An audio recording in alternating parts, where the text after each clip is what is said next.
so scared your little head will come off in my hand. The mothership has landed. Pirate Radio. Welcome to the jungle. July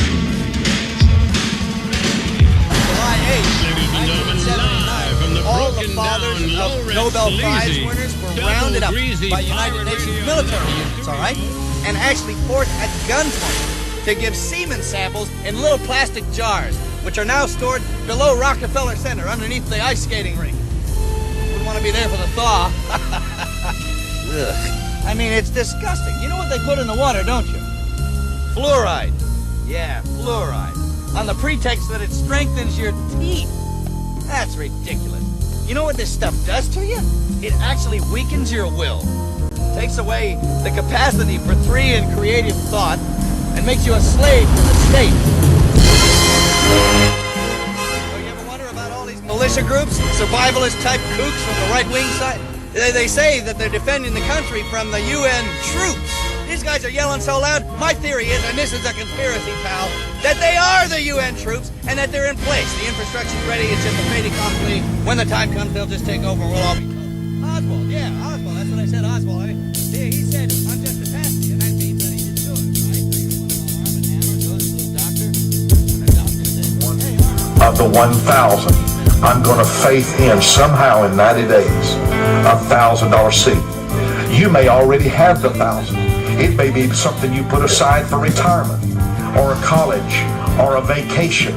You may have put some money aside that nobody knows about, and God's given you a picture. It may be in the bottom of your closet, maybe in a sock, maybe between your mattresses.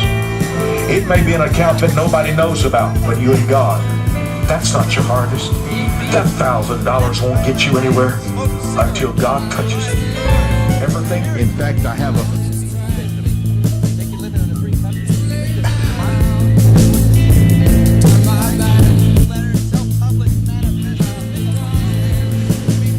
It's Friday night. George Bush knew what he was saying when he said New World Order.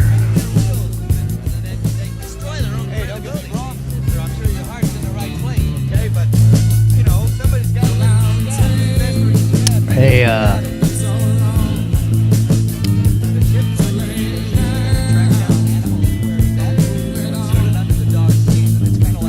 it's Revolution Radio. And in to the microcosm is on the air.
Epic Tournament.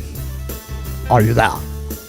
I am here. Excellent. I survived the great tsunami of 2025. I know. Did you know 2025 is a perfect square? Nice.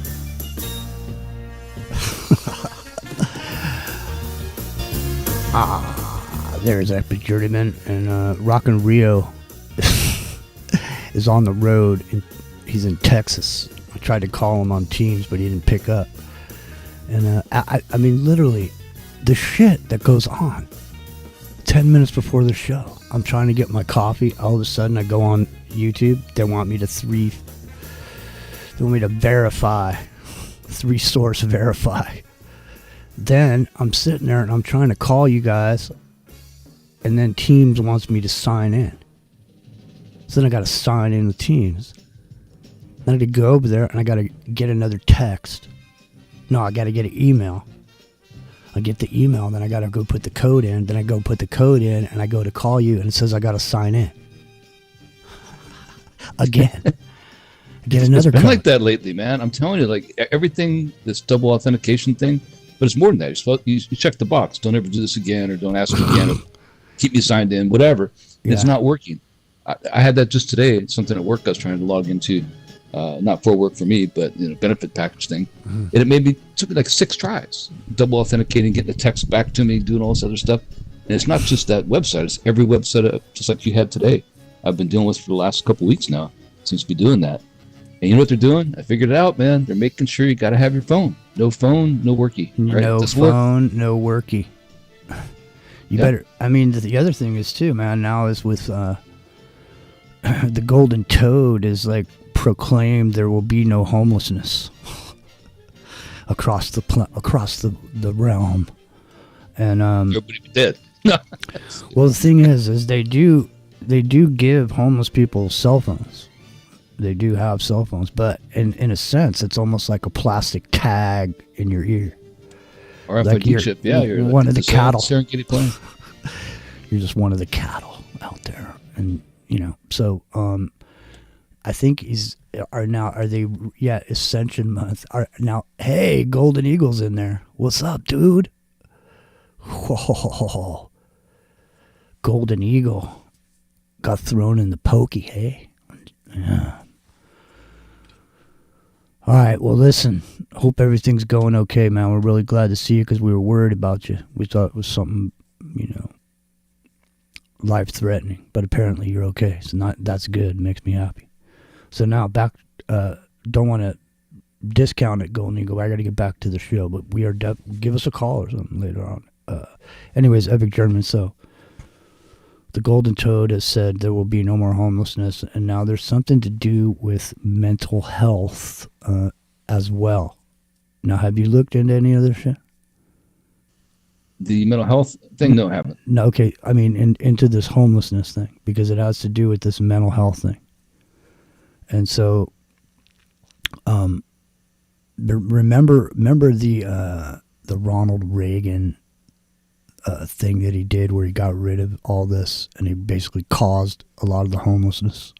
He absolutely did. And as governor of California, he put all those people on the street. They were in the insane asylums. Not even the insane asylums, just they were in from mental illness, and put them on the streets and gave them $50. That was it. No place to live. Just bust them in San Diego was Horton Plaza. Back before they built it all.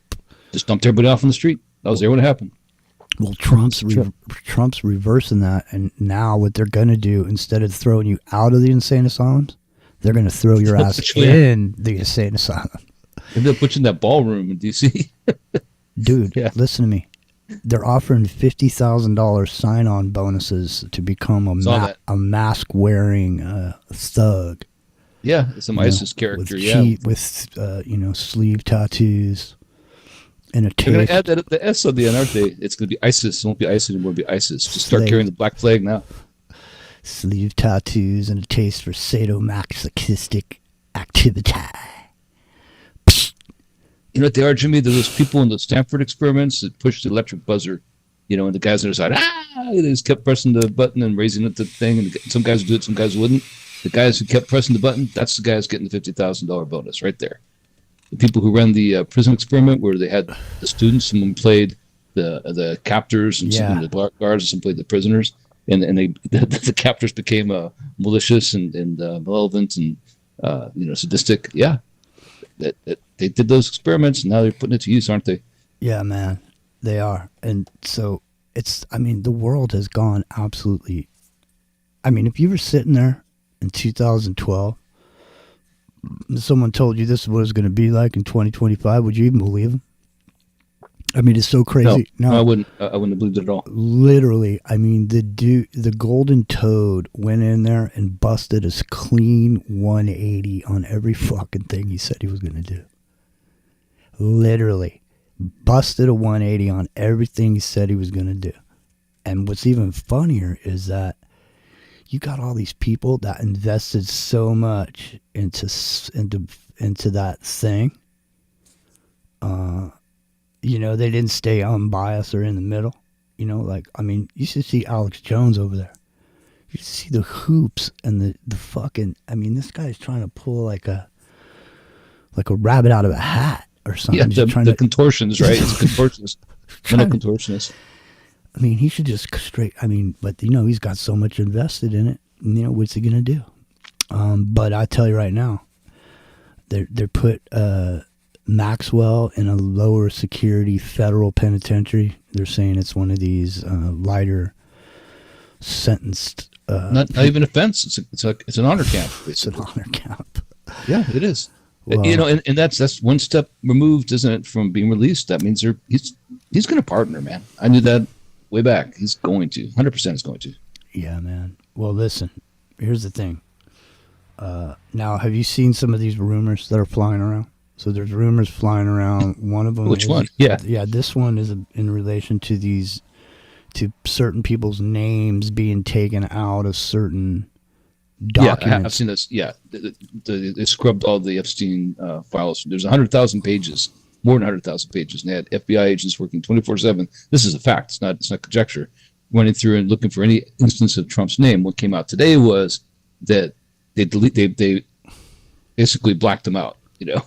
Yeah. Redacted him from every single one of them. Well, and so I saw a thing where that Patel guy said the other day, like 3 days ago, that they found something called a burn room, which contained bags, I guess, and bags of documents that were meant to be burned. But they hadn't yet been burned. They were still laying in the burn room.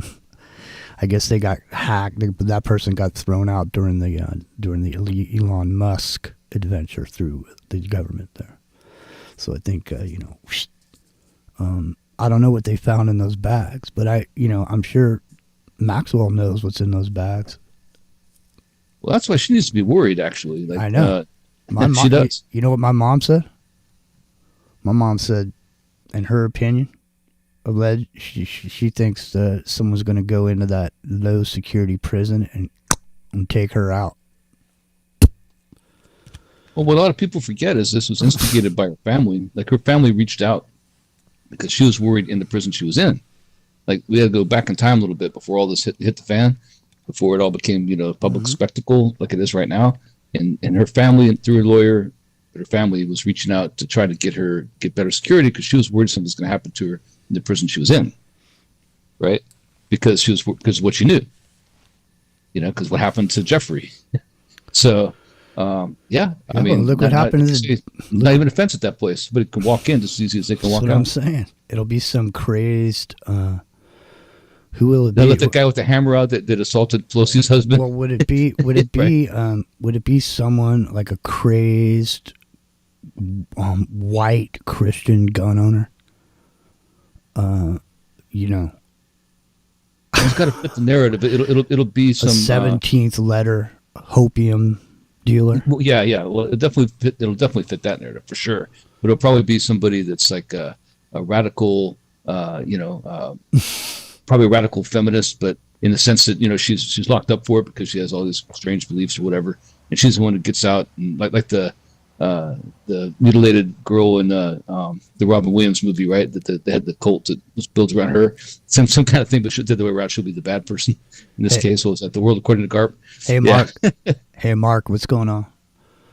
It's good to see Mark over there. Mark Cicerello's over there in the chat room. So I forget what they called those girls that felt, you know, that it is a fictional cult around that girl who got mutilated in the world according to Garp. But think of the other way around. Like it's somebody like that that's locked up, and that'll fit the narrative. See, it's these radical left wingers that took out, because of her ties to sexual assault or whatever, took out Ghislaine. It'll be something like that. I mean, or they'll let her go, or she'll just get let go. She'll get her sentence commuted at the very least. if not pardoned outright. We're already setting up. Newsmax and all those places are talking about it like she was framed or something. It's like, what? Come on, man. The one thing we know for a fact, right, is how involved she was, for sure. Through her dad, through Adnan Khashoggi. Like, we have a lineage here that goes all the way back, right? We know that. And we're supposed to forget all about that all of a sudden and all the witnesses against her. And No. crazy stuff, man. No, you can't forget about it. You can't forget that she was making speeches about the commons, They had this whole thing about the ocean they were doing. The ocean project. Right. What was it? I forget what that was called now. Yeah, well, it was something oceans. It was a UN. And they were building. They were going to build some fucking island out by Antarctica, right? And she had her submarine pilot license. She had for driving the private submarines around. Exactly. Which, of course, she wasn't shuttling people to the island, from Nassau or whatever, so it couldn't be detected. She wasn't doing that. Of course, we all know that. But wasn't it somewhere down by Argentina somewhere? And it was like it was all over the place. I mean, it's just there was a villain. I'm saying there was a specific thing she was doing, and it was a project. No, I remember it had a name. Obviously, it was gonna be like a floating city type of thing, and they were gonna have submarines that went into these. Some were saying these underground, facility. She didn't call it seasteading, but she kind of implied that's kind of what it was, and preserving the world's ocean and reefs and things like that. Right, because she said something that it's called which I never heard of until we were doing this report on what she was doing with the ocean, and I'd never heard that the oceans were called the commons before, and that means that the oceans belong to everybody at any given moment. You can, you know what I mean? Outside of 12-mile limit, yeah, 100%.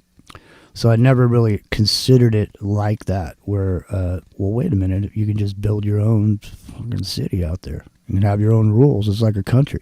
You know what I mean? It's just sitting out there. So over on their island over there down in Argentina, or in their hotel, if they want to say the drinking age is 12 years old, they can. Because that's the law there. And you can't say nothing about it because it's, The marriage age is 5. Yeah, totally. The Terra Mar project. I'm just extrapolate that example out. That's, microcosmic, but I'm just saying these people, the island that they already had, imagine the island that they would have if they just conceived an island and built it. It's not something that already existed, part of something else. In other words, the island they were on belonged to some country somewhere. So that ultimately there are rules. But if you make your own island, then you have your own constitution, your own Bill of Rights. You make the laws. So it's called the Terra Mar project. That's what it's called. What's it called? Called the Terra Mar project. Yeah, that's it. Exactly. Yeah, and some of the people flown to Epstein Island were actually part of that project. Fuck yeah, they were. Yeah, and they, of course they were, right? It's like I said, the whole thing is she's a Bond villain. Like, to me, I've always thought of Jeffrey Epstein as the front man. He's the face of the franchise, but she's the real mastermind, actually. Like, this whole thing, because she's Robert Maxwell's daughter, and Robert Maxwell associated with Adnan Khashoggi, and this thing goes back to them. He was just a guy that handled the money. If somebody needed to get arrested, it'd be him. He's like the contract girl from Metro Goldwyn Mayer, like Judy Garland or something. He'd have to live the life, but he was one that took the fall if anything was ever to happen. That's the way I've looked at it, and that's why she's so important to this whole storyline. I mean, she's the one, right? Honestly. Storyline. That's exactly right. It's too much, man. I mean, listen. How many years ago was it? Because later on it's the 60th anniversary of the Grateful Dead tonight. Up here in the Bay Area, they're doing 3 days of music up in San Francisco.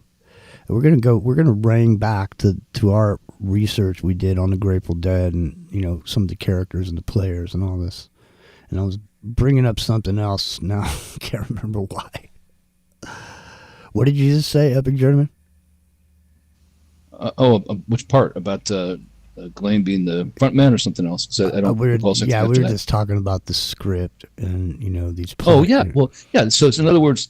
Like what I was saying was Jeffrey Epstein was like Judy Garland and all the people that started the Rat Pack, right? We're all about breaking free of those studio contracts where all those actors and actresses were kept by the studio and they lived that lifestyle where they had the Ferrari, they had the house, they had the mansion, they had the fancy clothes, went to all the parties. But in reality, they didn't have anything. The studio could pull the plug at any second. And that is what Jeffrey Epstein's life was like. He took care of those people's money. He was a front man, their financier. He was a point of contact when they went back and looked at those records. So they could, prosecute if they found something going fishy. That was his job, was to be the fall guy. He was just some guy plucked from a, Dalton school that Barr's dad was a dean for at the time, Barr, the former attorney general. And then he has all this money out of nowhere all of a sudden, mostly due at the time because of Les Wexner. Right. Now I remember what I was going to say. So remember a long time ago when we said, hey, man, you see that swastika on Manson's head? That's just mascara pencil. When he's done when he's done applying for his parole or, speaking for his parole, he wipes that off and he goes out back and jumps in his Jaguar and heads out to the city. Like do people actually think people are actually spending time in jail? These people, Epic Journey, he's like Manuel Noriega. The whole time after they invaded Panama and made this whole thing spectacle about invading Panama. And ever since they invaded Panama, when we knew even then that Manuel Noriega was a CIA operative, he was a CIA contact, he was trained by CIA, he was put there in place to be their ruler. The company, it's a company man, right?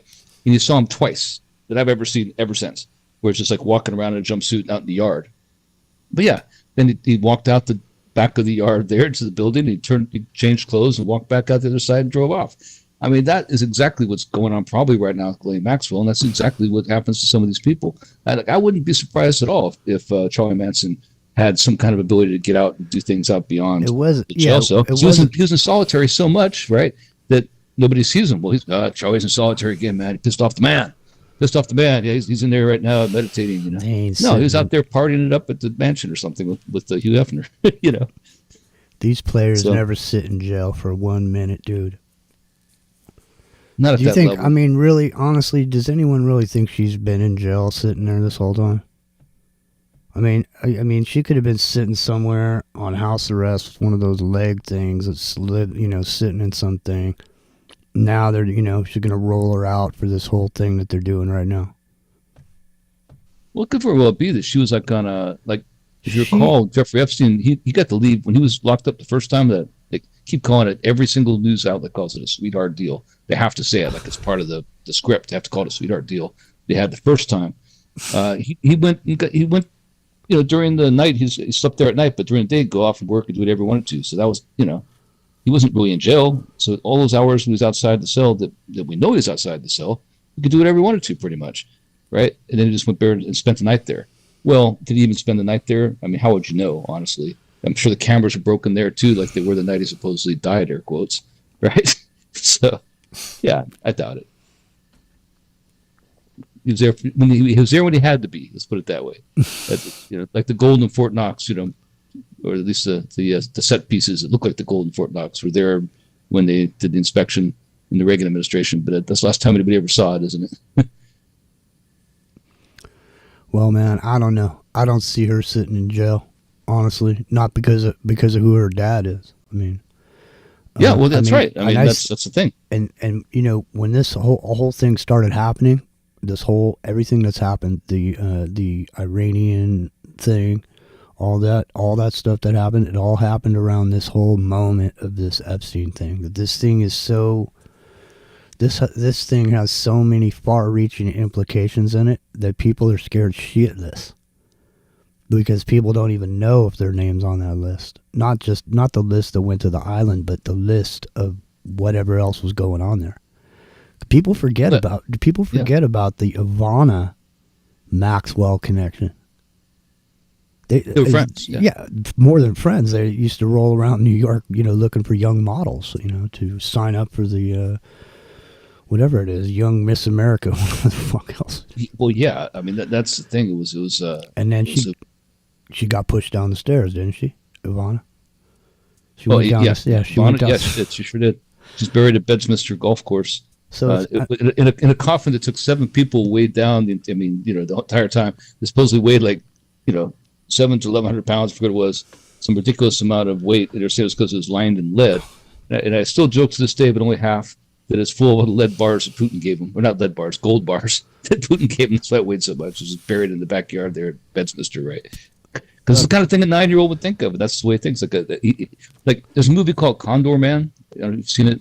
It's a Disney movie where the main character he's a comic book writer. He gets all his ideas from comic books. He becomes a super spy as a result of his comic book ideas. And Oliver reads the Nemesis, the Russian Nemesis. But anyway, that's how the secret of Trump is. He's like Condor Man. Just think of what a 9-year-old kid would think of. Is like the most brilliant thing ever, and that's exactly what he'll do. So I know there's something buried in that coffin. There absolutely is. There has to be, because that's how he thinks. I just know it is. Well, man, all I know is that the stuff that's going on is out of control. Seriously, and there's so much implications in this. What's potentially could be revealed that like I say, everybody's scared. So I mean, at this point, I'm ready for anything to happen at this point. And so here we go with this Medvedev making comments, and it's almost like wrestling, but we're talking exactly about like World War III, man. So he says something, and then so what? The leader of the United States of America says, "You know what? You better watch your mouth, boy. I'm gonna throw me some submarines right over there." Well, what's funny about it is, as an ex-submarine guy, that's what I mean. There's always submarines there. There's always No submarines there. shit. There's more than 2. I mean, come on. No shit. And, here's the thing: a lot of people don't know those submarines. Like the range of those missiles, those Trident D2 missiles, is if you have a full load of all the warheads it could carry is 4,500 miles. Yeah. 4,600 miles actually. That's with carrying all the multiple warheads with the decoys and everything else. But you want to carry a couple warheads, you lighten the load, it goes 7,500 miles. That means pretty much anywhere you are on the planet, practically, and in the ocean, you can get anywhere in Russia you want to get to. You don't have to be right offshore, parked offshore. No, and the thing is, what do they say about? There's ways to stop these intercontinental ballistic missiles. But what do they say about submarines? There's 2 things. There's submarines and targets. That's it. That's right. You can't stop it, right? So there's no way to stop a launch from a submarine, is there? Yeah, there's another submarine. Yeah, that's right. Yeah. So I mean, it's super important. I mean, people have no idea. Like people, we used to say at the time, other than submarines and targets being the T-shirt we all wore right back in the day, is that aircraft carriers are a show of force. Back to the air quotes, a show of force. People can see the carrier. The Houthis see the aircraft carrier and go, oh man, it looks pretty intimidating. There's a big aircraft carrier out there. They can't see the submarine. But all these attacks that just happened, even in Iran, what happened? It was all the Tomahawks coming from the submarine. The cruise missiles came up first, weren't there? All the stuff that came out took out the anti-aircraft. The Houthis, what did they get waylaid by? They weren't getting waylaid by the aircraft coming. They got waylaid by the sub-launched cruise missiles. So, and if you're a ship, give it up, dude. You are not surviving in a modern warfare. You're not even that modern. Going back to, let's say, 1961 or something, there is not a single warship that could survive a decent submarine. Period. It hasn't been this entire time. Not including aircraft carriers, unfortunately, and that's the scary thing for us, actually. Now, where this earthquake was the other day, this is where some of these submarine bases that Russia has, are they not in that same area? The actual tidal wave, the tsunami hit the subbase. I don't know what kind of damage it did. They're not in the sea, but yeah, they had their Pacific Fleet submarine bases right there. I forget what it's called, Rostov or something like that. Mm-hmm. Now, did you see video of the people that were, on the land near where this earthquake happened? I didn't see the people. I saw the buildings. I saw buildings. People were just, sitting there. It was crazy, man. The train subway car was going back and forth like this. It looked pretty intense. But now I don't know how long it lasted. Do you know how long it lasted? No, everybody got really lucky because it was weird. It was actually weird. It wasn't like a normal tsunami. The water went out in places right before it, normally comes back in as a big tsunami. Mm-hmm. It never came in as a big tsunami. Like the biggest one here was like 4 or 5 feet, which is big. But when it hit it's not that big. You know what I mean? It wore out of its energy before it really got anywhere. And same thing with most places other than right there in the Kamchatka Peninsula because they're right offshore. That's a good analogy or analog rather for what is going to happen to Seattle. Right, because when that fault goes and that earthquake happens, it's exactly the same distance, pretty much. There's no time to respond, so maybe Seattle will get lucky. maybe it won't be as bad as we'll anticipate it being. Well, they're saying that I think I saw something about Mount Hood smoking earlier, and it has to do, a little bit to do with what we're there's been some stuff really going on with the Earth, and a lot of people probably aren't even aware that it's going on, but old Jimmy's aware of it. I was kind of on the fence of whether we should even talk about it or not, just simply because to me, it has the earmarkings of all the ingredients that cause the mud flood that everybody talks about. It looks like the same kind of scenario is being set up with some of the things that are going on with the Earth. And so we're going to be talking about that in about 30 minutes. I have to admit, when this first happened, when I was in Kona at the time working, so it wasn't here in Maui, I was in Kona. I was up country, so I had a good view. I could look straight down at the airport in the Kona coast from where I was. So it was totally safe for me to kind of tsunami. But when the alarm went out and the sirens were going off here in the islands, to say they do when that happens, I was thinking about, what if this, because where it was, it's a submarine base in Kamchatka Peninsula in Russia. What if this is a test of that tsunami torpedo? What if it is? I mean, it's a perfect way to do it, isn't it? Like launch it from there and see how far it goes, and then measure the capacity of it and estimate the damage, do a live test, make sure it works. Are you talking about the tsunami bomb, man? Yeah, tsunami torpedoes from the Belgrade Russian submarine that carries them. These are the ones. Only have one. These are the ones that go 300 miles an hour underwater.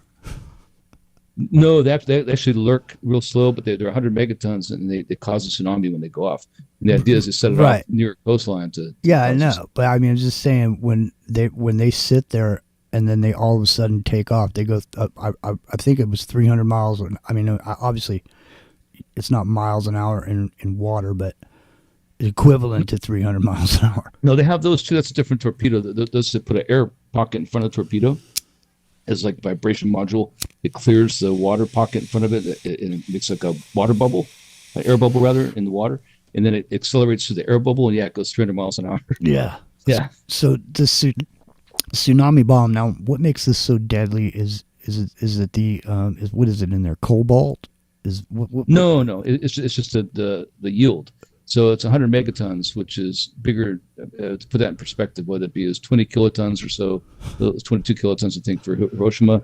So it's an order of 100 to 1,000 times more. Well, wait, I have to get to the two is going to mess me up. 500 times more, whatever. That's way more. Megaton, just one megaton rather, right, would be 50 times, right? So that's one.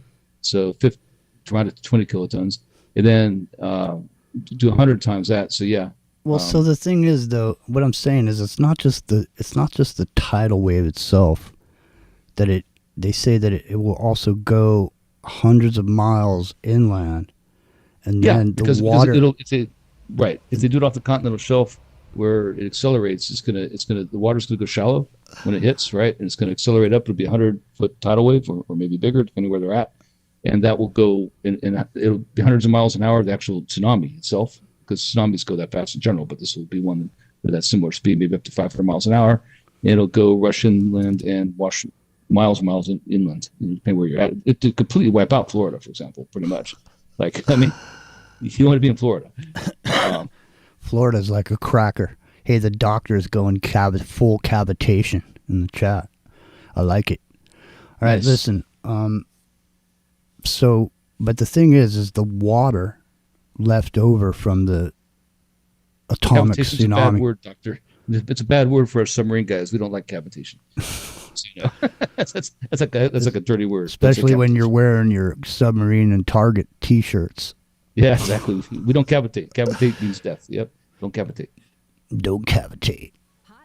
Nope.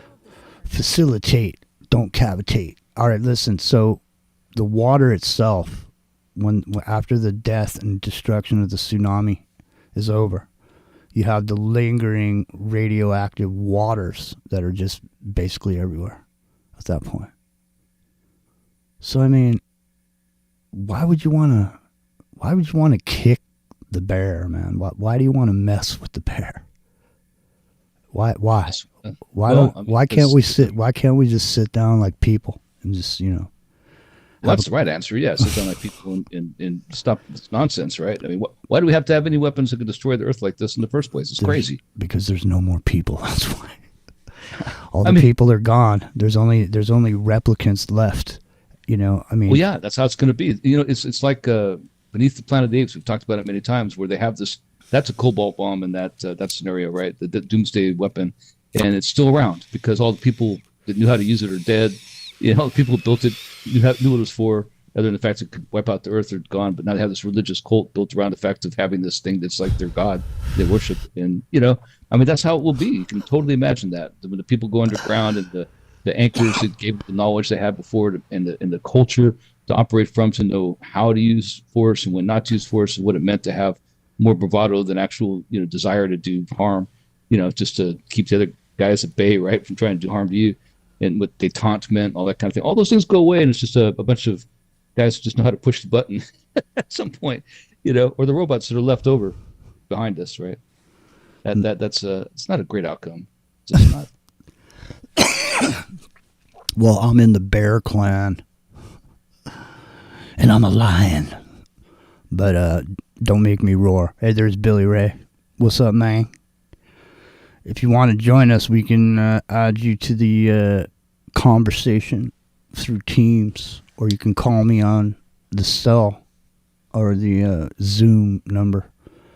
When you were talking about all that death and destruction, you know what it reminded me of? Reminded me of a band from the early 80s, I think, or late 70s, called the Tough Darts. You ever heard of them? They had a snappy little tune. It was called Your Love Is Like a Nuclear Waste. I'd rather crawl through poison ivy or grab high tension wires, cut my legs off at the knees, or set myself on fire than have to feel your charms closing in around me, or feel your slimy kisses covering my body. Your love is like a nuclear waste. Your body is a danger to the human race. They should stamp contaminated right across your face. Your love is like a nuclear waste.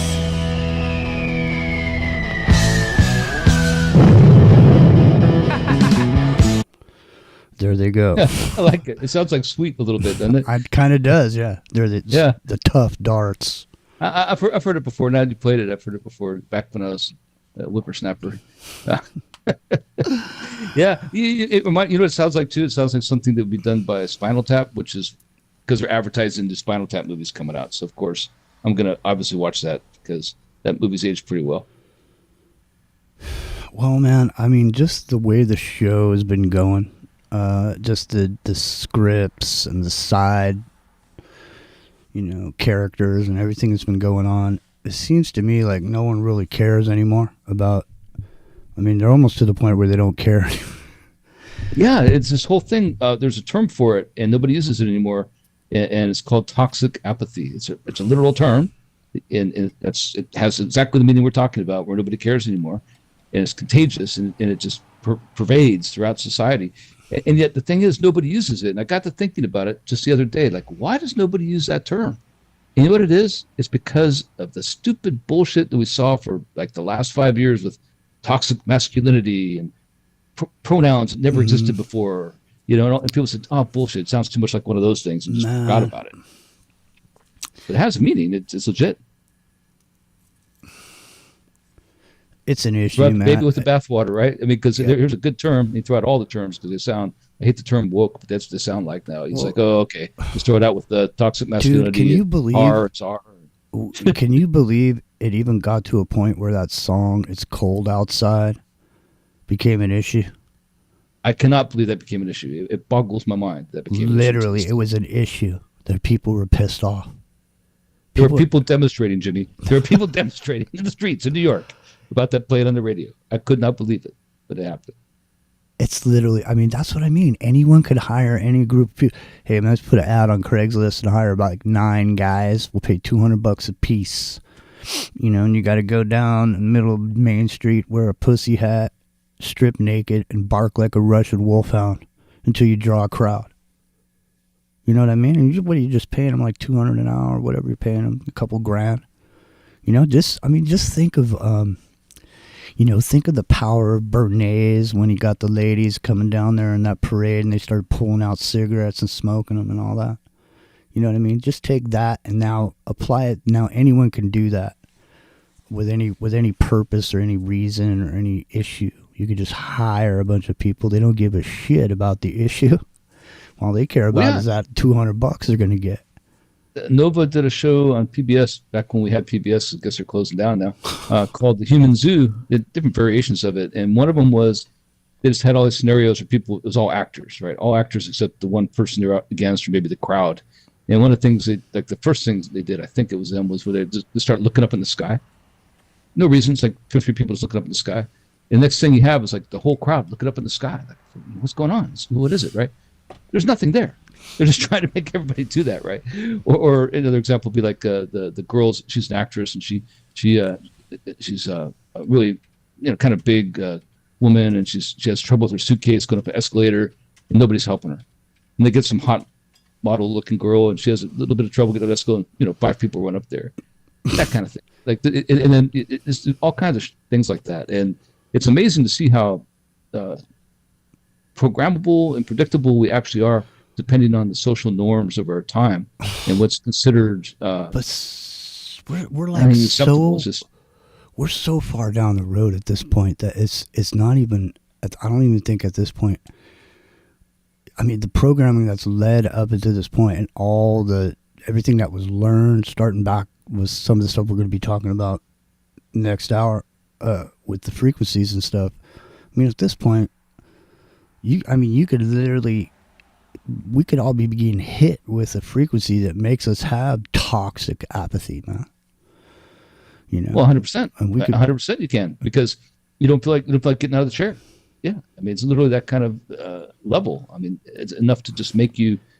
In fact, RF weaponry, the way that it first started, it applied was in Russia back in the 1950s.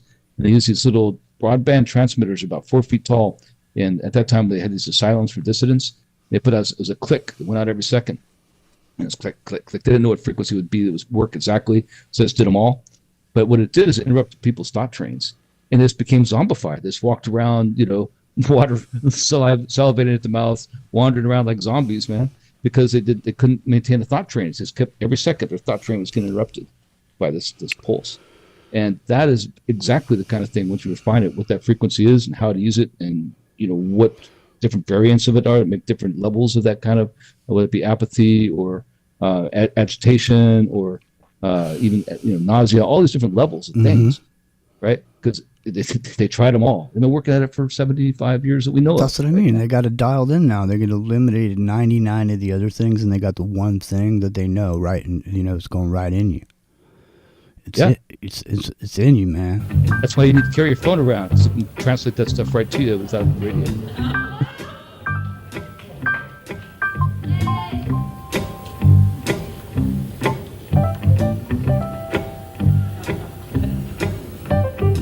What the hell is that? What the hell is that? What's that dang thing doing here? How did that get here? What the hell is that? What the hell is that? What the Epic. hell is that? I don't know. I'm not sure I want to know. What is that darn deal? Hey, come over here and look at this deal. What the hell is that? I don't know what the hell that is. What in the hell is that? What the hell is that, Epic? No, seriously, now, I mean, obviously, listen, there's people that are pointing out, there's people that are looking at these next rad radar systems, and they're keeping track of them, and they're putting videos together of them, and it's like people are being blasted by this shit. You can literally see it just like, I've watched some of them where you can see this extreme boom on the East Coast, and then you just watch the wave go across, all the way across everywhere there's a next rad equipment just goes boom, you know, and you can see that there's a blast going on. And it was going on for hours, like 9 hours and 11 minutes, literally, was, I think. Which was, people were stunned by it. You know, the potential of it. 9 hours and 11 minutes of boom. And then people are wondering, they get up, man, you can't even get up. People are dragging, just sitting there. Just trying to get up, go to work. You know, try to make it for 8 more hours today, man. You got to make it. You got to make it, man. You got to produce. You got to fight. Take one for the team. You got to, Listen. You know, the Cold War. I was thinking about the city, the Cold War. We're missing the Cold War now. I guess we have to start a new one because of it.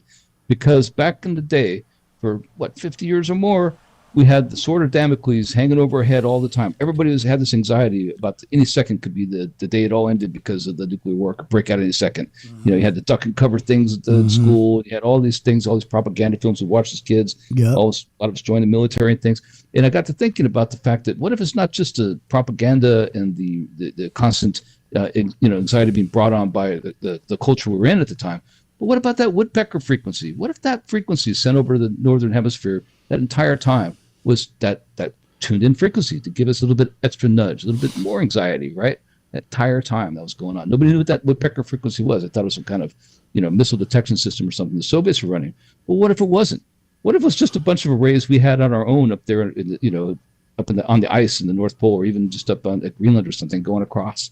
And this knew it was coming from up north somewhere. They couldn't quite locate it because it crossed the whole horizon. And they're bouncing it off the ionosphere at this point. We know that angels ain't playing that harp or whatever.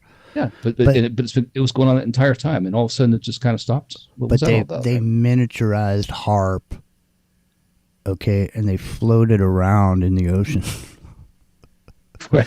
It just surfaces. You got your James Bond. You got Ghislaine Maxwell surfacing whatever submarines out there, and it just starts broadcasting over the Bahamas. Yeah, we shut it. We shut it down. We turned it off up here in Alaska. Meanwhile, they miniaturized them. They're floating around on oil platforms. You hear the Bond music start playing. Yeah. I don't know, man. It's all too much, but it's into the microcosm. It's Friday night. We're coming up to the top of the hour. We're going to join Ground Zero Plus here in a minute. Hopefully everything will work out all right. You never know. And since it's only me and you on here, I don't think the call ends in an hour, which is good. Because then we don't have to do anything. And we should be going live over Revolution Radio. Don't forget, Revolution Radio is fully listener supported for 14 years. Come on down, become supporters. I want to thank Monster 383 for hooking us up over there. Making the relay happen. If we're happening, hopefully we are. I can only hope. I can't monitor the world. I had to resign as general manager of the universe. Believe me, I'm a lot more relaxed when I don't have to tell everybody what to do, and I don't have to manage everyone. It's less stressful. You know what I mean? No, that's a problem that lots of people have, before you get clean and sober. You're like the general manager of the universe, You got to resign, man. It's the only way you can stay sober. One day at a time, ladies and gentlemen. No matter even if you're not an alcoholic, it's still one day at a time at this point. No, absolutely. Literally, I just went earlier. I had to pop over to a local fast food joint. And fast food joints are like Epstein's. The Epstein's, McDonald's. And then... franchise. Diddy is what? Burger King. Burger King, yeah. Ghislaine Maxwell is Wendy's. There's a what was the name of those movies where the guy was supposed to be Bond, but it was a comedy. Like Flint. No. This is much later. Oh, later. This is one of these. Oh, The Kingsman. No. This is a comedy. It's Austin Austin Powers. Powers. Austin Yeah, Austin Powers. Okay, listen. In that movie, in the movie Austin Powers, there's a scene where Austin Powers is looking up, and there's a buttocks right above him, and on the buttocks there's a tattoo, and it says something like D Diddy instead of P Diddy. It says Diddy on this guy's ass. It's tattooed on there. And you know, I don't know, man.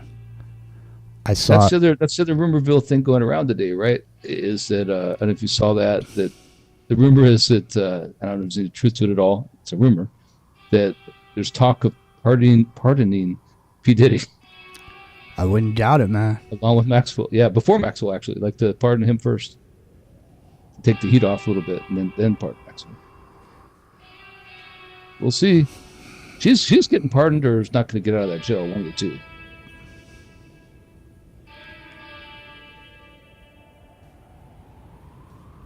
It's into the microcosm. It's Friday night.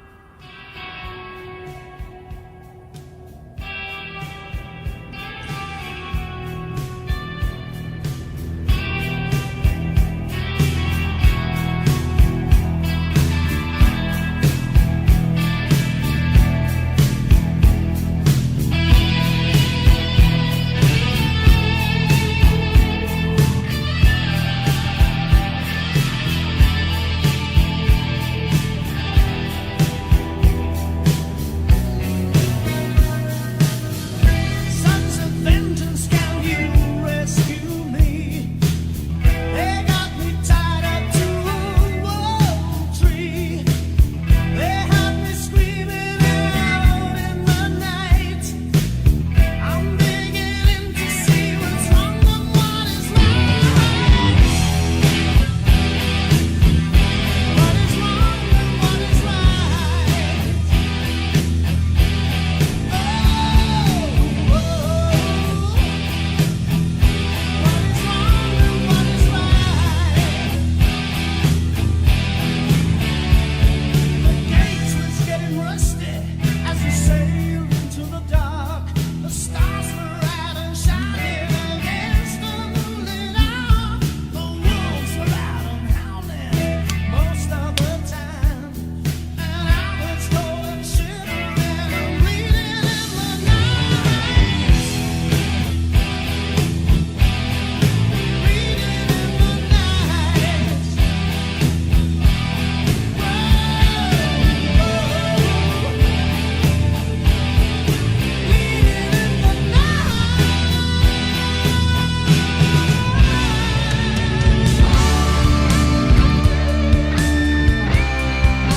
It's Revolution Radio.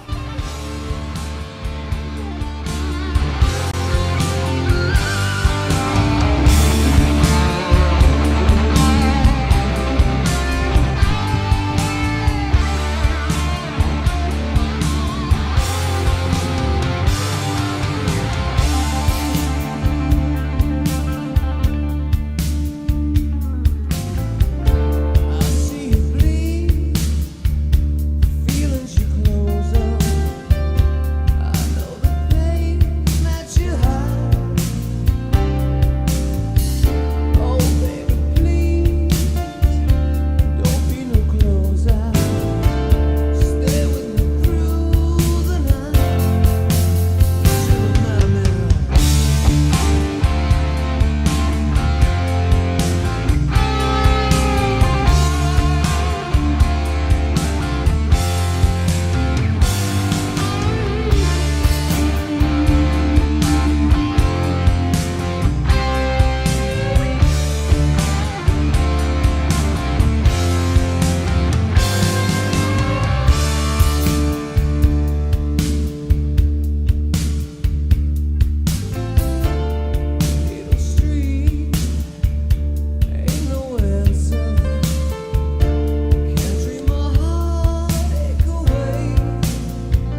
hot.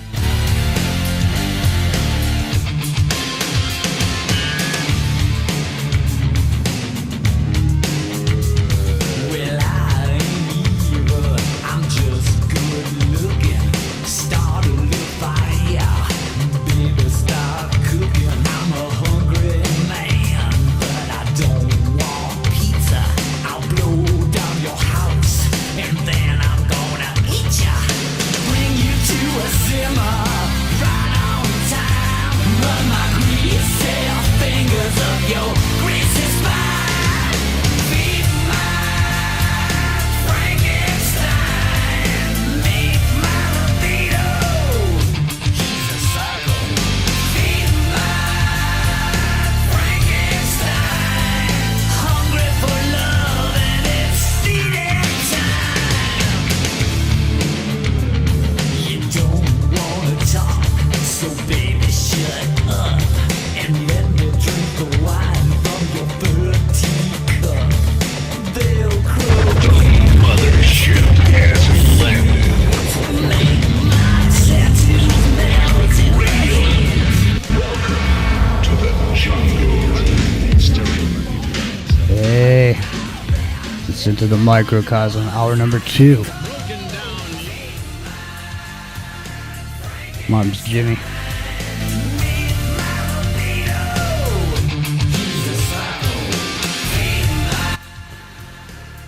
Oh yeah, Epic Journeyman, are you there?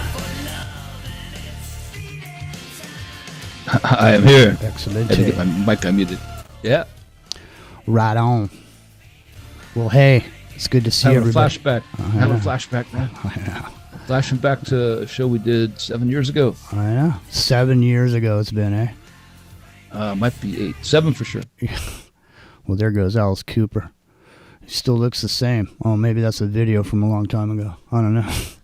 You're caught in a moment in time, you know? Imagine being Alice Cooper and seeing videos of yourself when you were 23 years old. It must be wild, man. He's out there in the golf course. He's a disc jockey now. He's a Christian minister for a while and lived in Phoenix. Now he does a show here. Well, he did a show here in Maui during pre-pandemic. I don't know if it still is. But yeah, trippy, right? I mean, what a change. Here he goes from the makeup, pseudo-Satanist guy, people accuse him of being, which he never was, but into this, super religious, guy. Right? Yeah. Yeah. Out there in his golf pants and walking around the golf course. Well, the thing is like Epic was saying, so tonight you're saying it's been 7 years. Well, it's 60 years, the 60-year anniversary of the Grateful Dead today and tonight. And then for the next 3 days, there's going to be love and peace and music in San Francisco.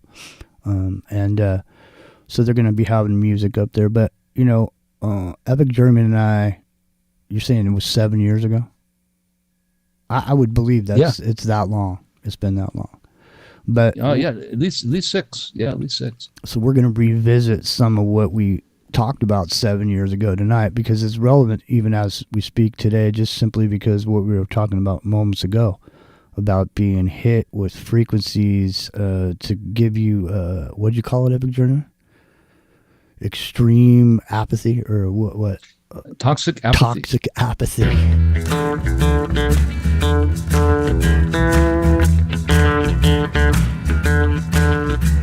Please don't dominate the rap jack if you got nothing new to say. If you please don't back up the track, this train's got to run today. I spent a little time on the mountain, spent a little time on the hill. Heard some say better run away, others say better stand still. Now I don't know, but I've been told it's hard to run with the weight of gold. I don't know what I've been told, but it's hard to run with the weight of gold. Epic Journeyman.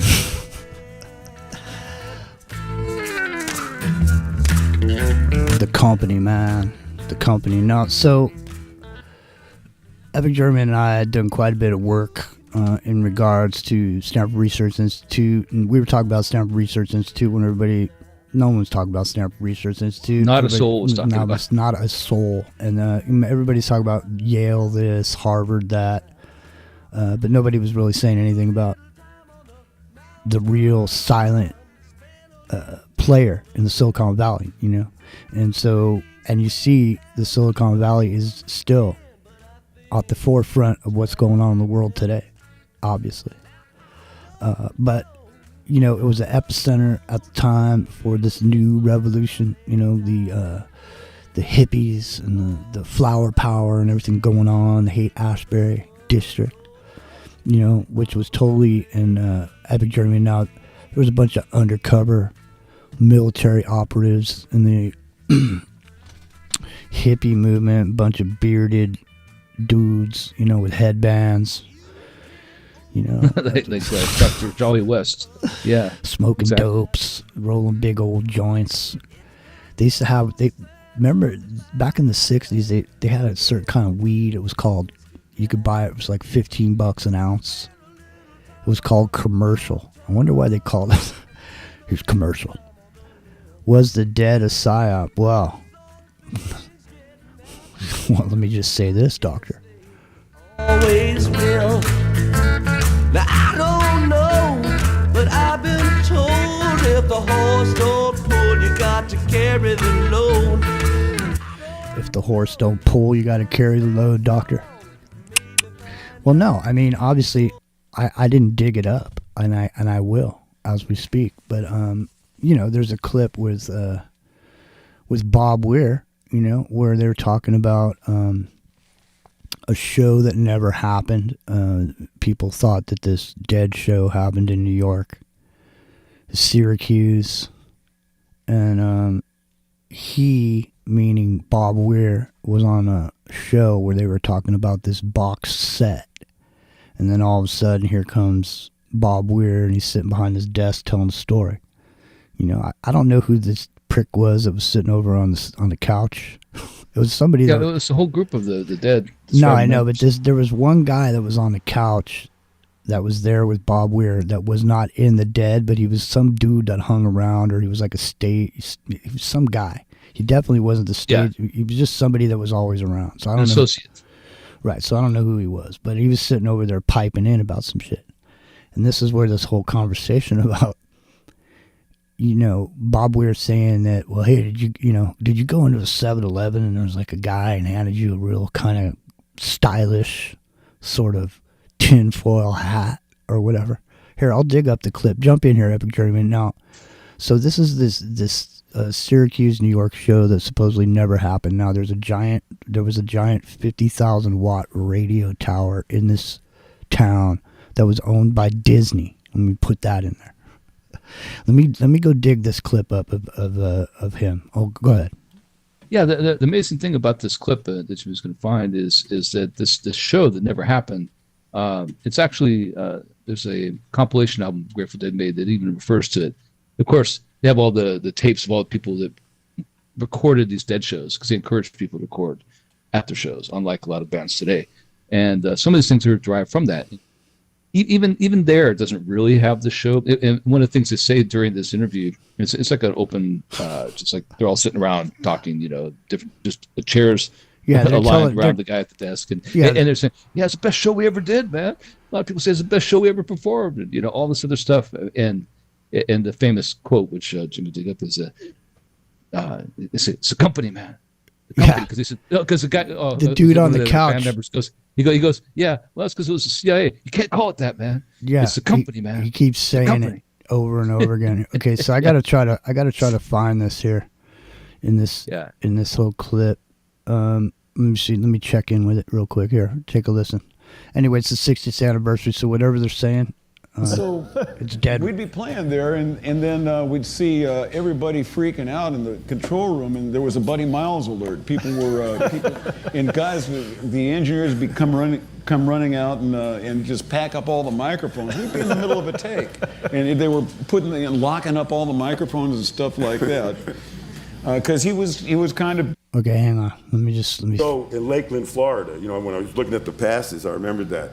And first. All those tunes that were recorded, even with him, you guys had perfected live first. Right, you know? we'd played them. Roll him in the dirt and beat him up. All right, hang on a second. They're talking stories about people getting beat up. All that good stuff. And then All right, stand by. Sorry. It is true. We never wanted to tell A lot anybody. of folks think they were there. Okay, here we go. All right, here we go. Have those tapes in the vault. What? And so until we do, We can't talk about that. what Cornell show? Well, Wait. the Cornell. All right, sorry. It was Cornell, not Syracuse. All right, Cornell show. Oh, The wait a minute. Cornell show. Well, you know, slowly I come on. turned, It's step by been a long step. time. I think it's unclassified. Okay. We can let them know that I think it's unclassified. Never happened? What the deal is that legendary Cornell show never happened. it is true. You know, We never wanted to tell a lot anybody. of folks think they were there. All these folks.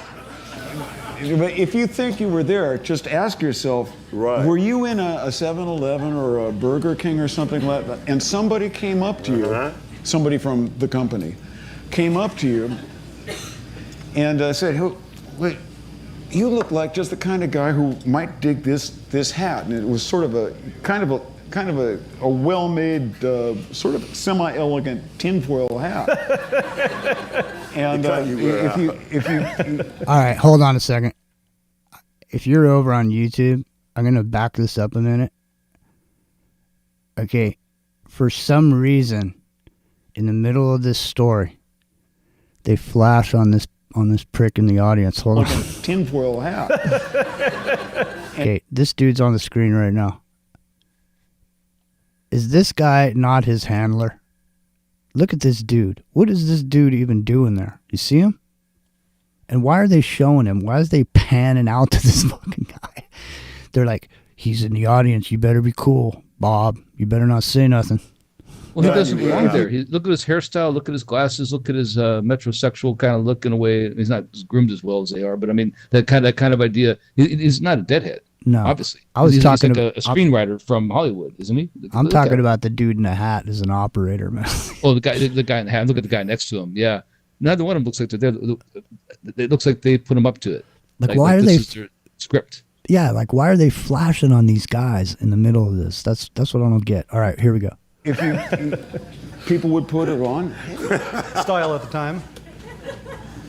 Wow, this is the first time we're ever talking about this, man. Well, They told us it's not not to talk classified about it. anymore. We can talk about it. 35 years. And Wait, is the CIA? They're gone, right? Oh, no, they know the company, everything. man, the company. That's right.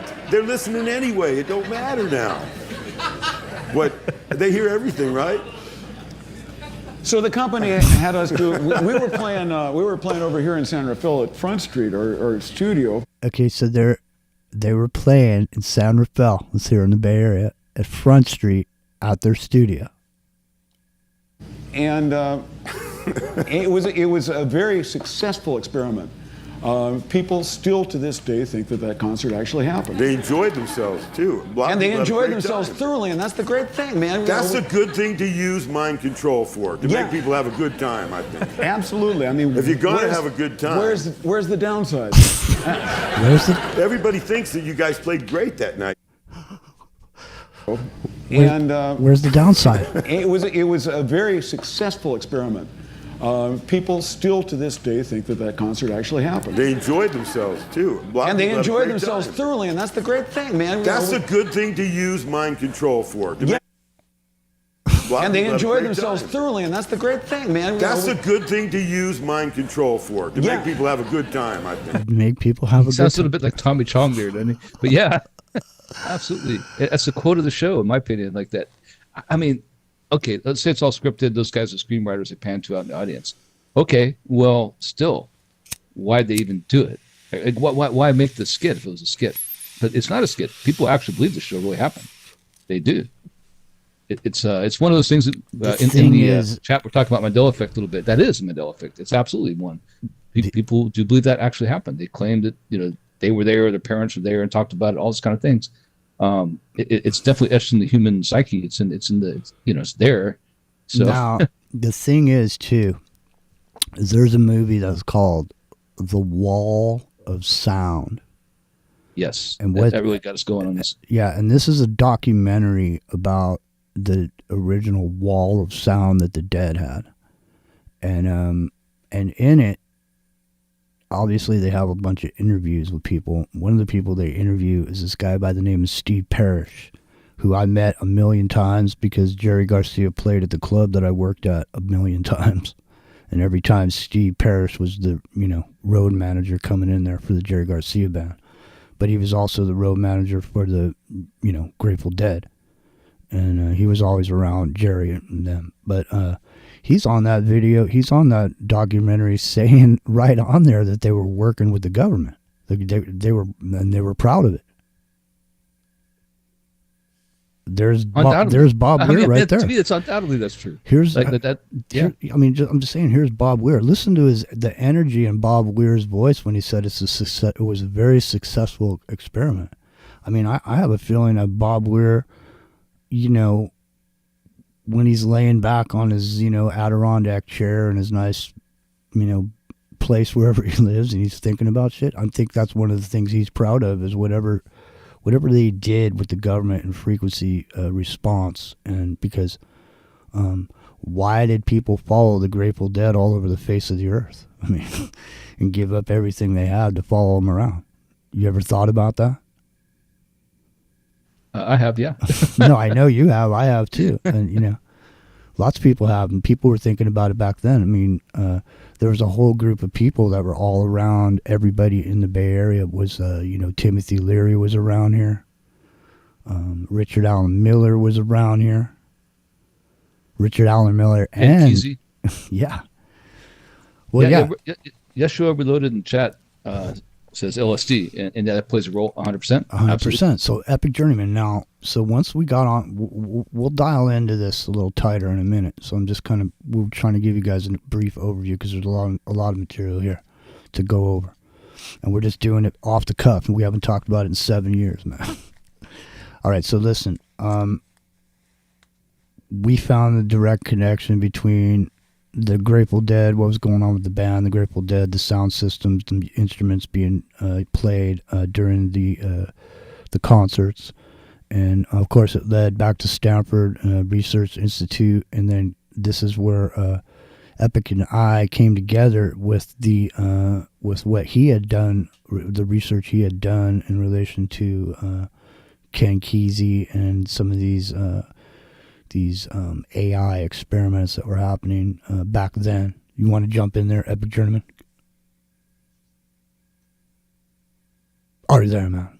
I don't hear you anymore. Well, I had this great conversation going myself. What a lot of people don't know is that people think of Stanford University and they think of John Elway, or they think of some science projects that came out of there. They think of Jim Plunkett. Jim Plunkett, exactly. And there's a whole thing about that. But maybe the person they should most think about is Michael Crichton, because even though he wasn't necessarily as much associated with, and this is what I'm going to get to, it's the people who are associated not necessarily as a student or as a professor there, but that built a lot of things upon the people who were there or had focus groups and meetings. And like Ken Kesey, for example, famously had a literature group, people, writers group that they met there. Mm-hmm. When they did it all the time. They were on the campus, right? And this is kind of like the Warlocks, which became the Grateful Dead, same kind of thing. So how much involvement did Stanford itself actually have, the university itself? But if you think of it from the perspective of there's something above the university that's using the university as its playground, well, then it all makes sense. And that's where SRI comes in the Stanford Artificial Intelligence Lab, which later migrated to SRI. Did you know that Stanford is also where they made the IP protocol? That's where we get all our protocols from, is originally from Stanford, right? SRI. So they're right at the forefront of all these technological breakthroughs that came through and apply, and we see everywhere today, including especially artificial intelligence. And did you know, and we talked about this on that show, it was a great moment because if you recall, Jimmy, you were talking about how you'd not snuck in there, but were around the campus and there was gorillas down there. And it turned out the gorilla was Coco. Yeah. The signing gorilla. And it turned out the reason that even had Coco there at Stanford in the first place, using sign language, was to train the AI to think different ways outside the box. Think about that. Think about that. I mean, that's how far back they were training artificial intelligence. That's how far ahead it actually is, you know?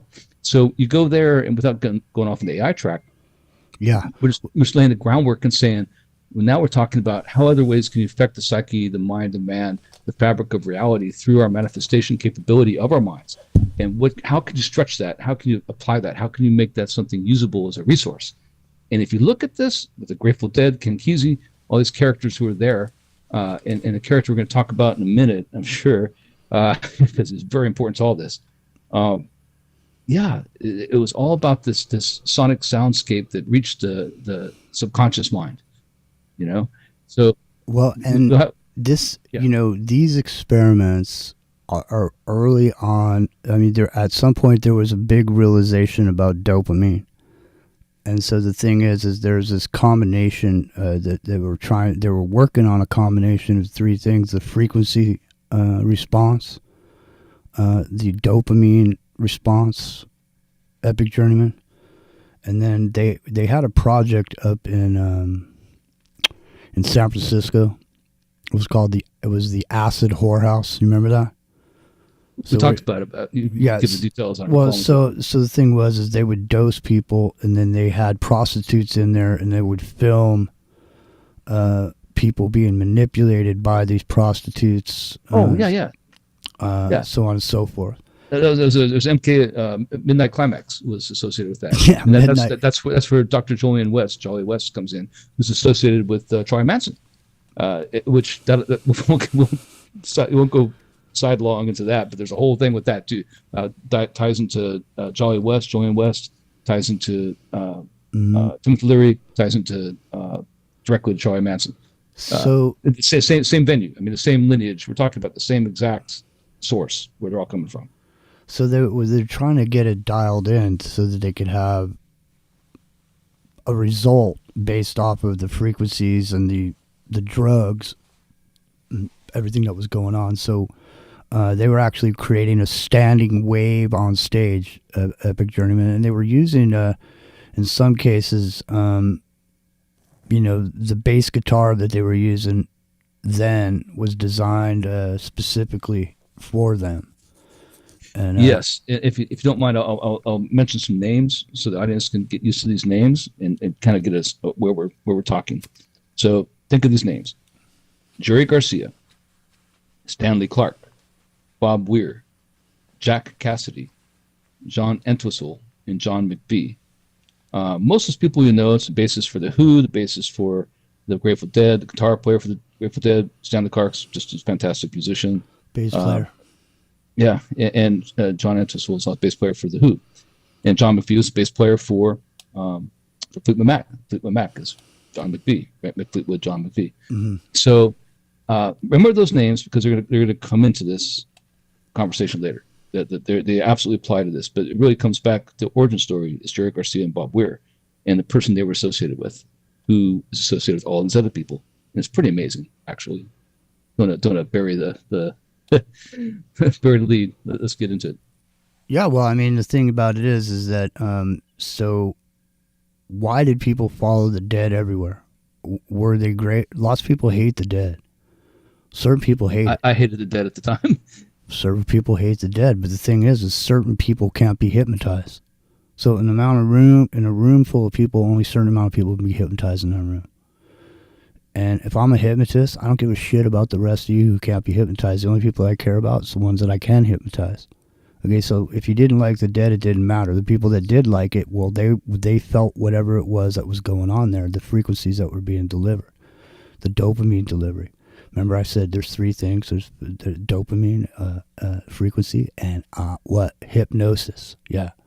So hypnosis was a big part of a lot of the early on mind control research that was being done across the plain and throughout California. Obviously, we talked about the Green Valley and the Black Canyon down there.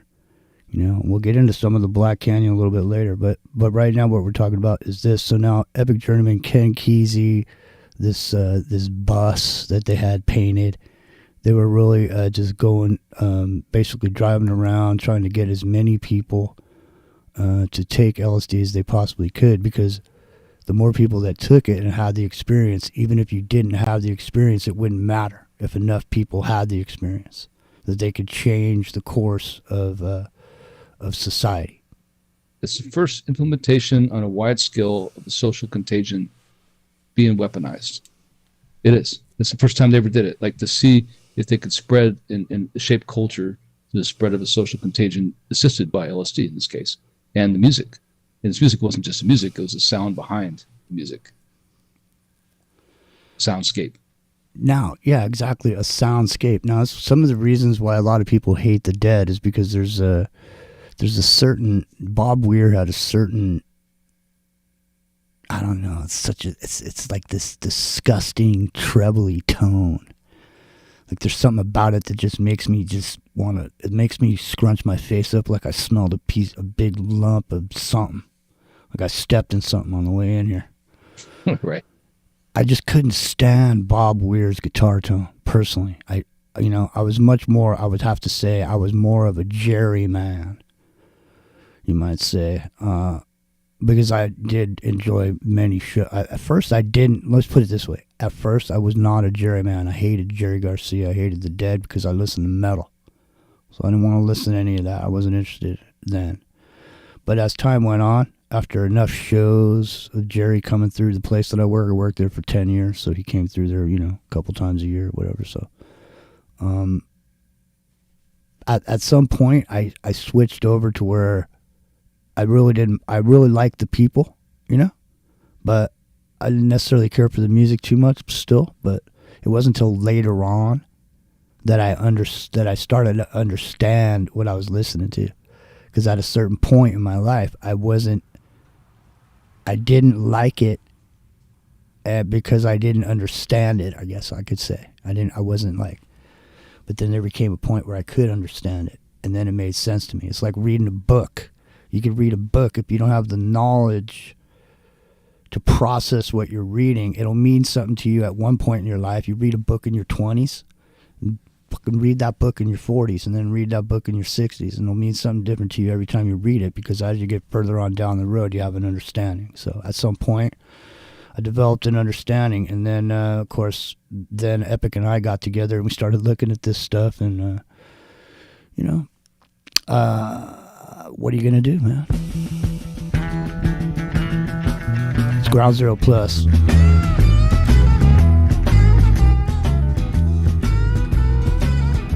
We're number 5 on TalkStream Live. Got my chips cashed in, keep track Clyde's number 4. like the Doodah Man together, more or less in line. Just keep trucking on.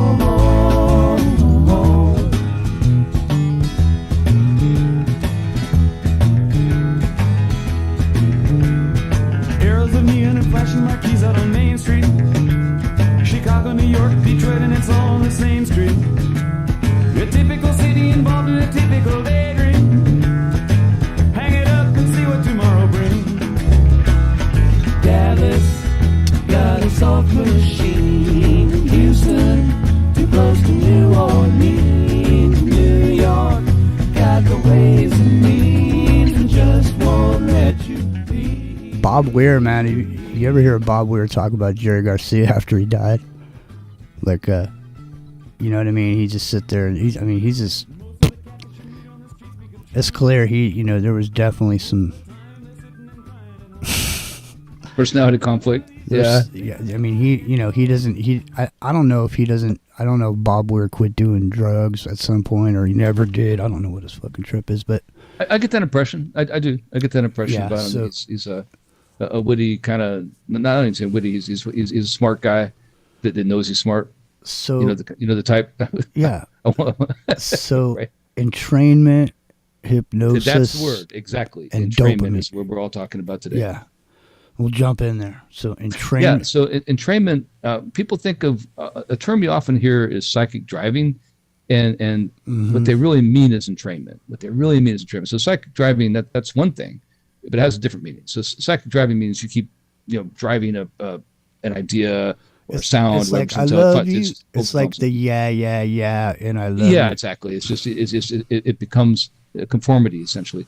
But in the sense of of entrainment in the physics sense means like if you imagine a plume of a rocket nozzle, it's all the energy being focused at a point. Well, from another perspective, it's also being drawn to a point, right? In the literal sense, it's being brought to the most powerful signal, whether or stimulus. Let's use that as that's the proper word, stimulus, not signal. So, but signal applies here certainly, where whether it be a sound or an optical thing, whatever it is, you get entrained on that stimulus, right? In this case, music we're talking about, and you can't break away. And once you're entrained to it, you're drawn more and more into it. Well, plus you can't get it anywhere else. Right. In other words, if you were somebody that liked the Dead, I mean, you can go listen to some other music or whatever, but it wasn't the same as the Dead. People literally, like people, I'm telling you, people gave up their whole lives and followed the Dead around because it's the same thing. It's like drugs, man. You know what I mean? Frequencies are like drugs. I mean, if I could hit you with the frequency that just made you feel good, I'm telling you, you'd pay $29.95 for it. I mean, I'm surprised there isn't commercial operators right now offering it to you. Hey, Bob, you want to feel good? You want to feel real good? Yeah, it's a moth to a flame. Exactly, that's what it is. Fuck, man. Okay. It's funny. It's funny when I was doing that. Remember when I was trying to build an AI agent like 9 months ago? Before anybody even heard of an AI agent. I was trying to build one that you could go on and scrape off all your forgotten information off the internet. And literally, I mean, I ended up never finishing it because I ran into problems with it.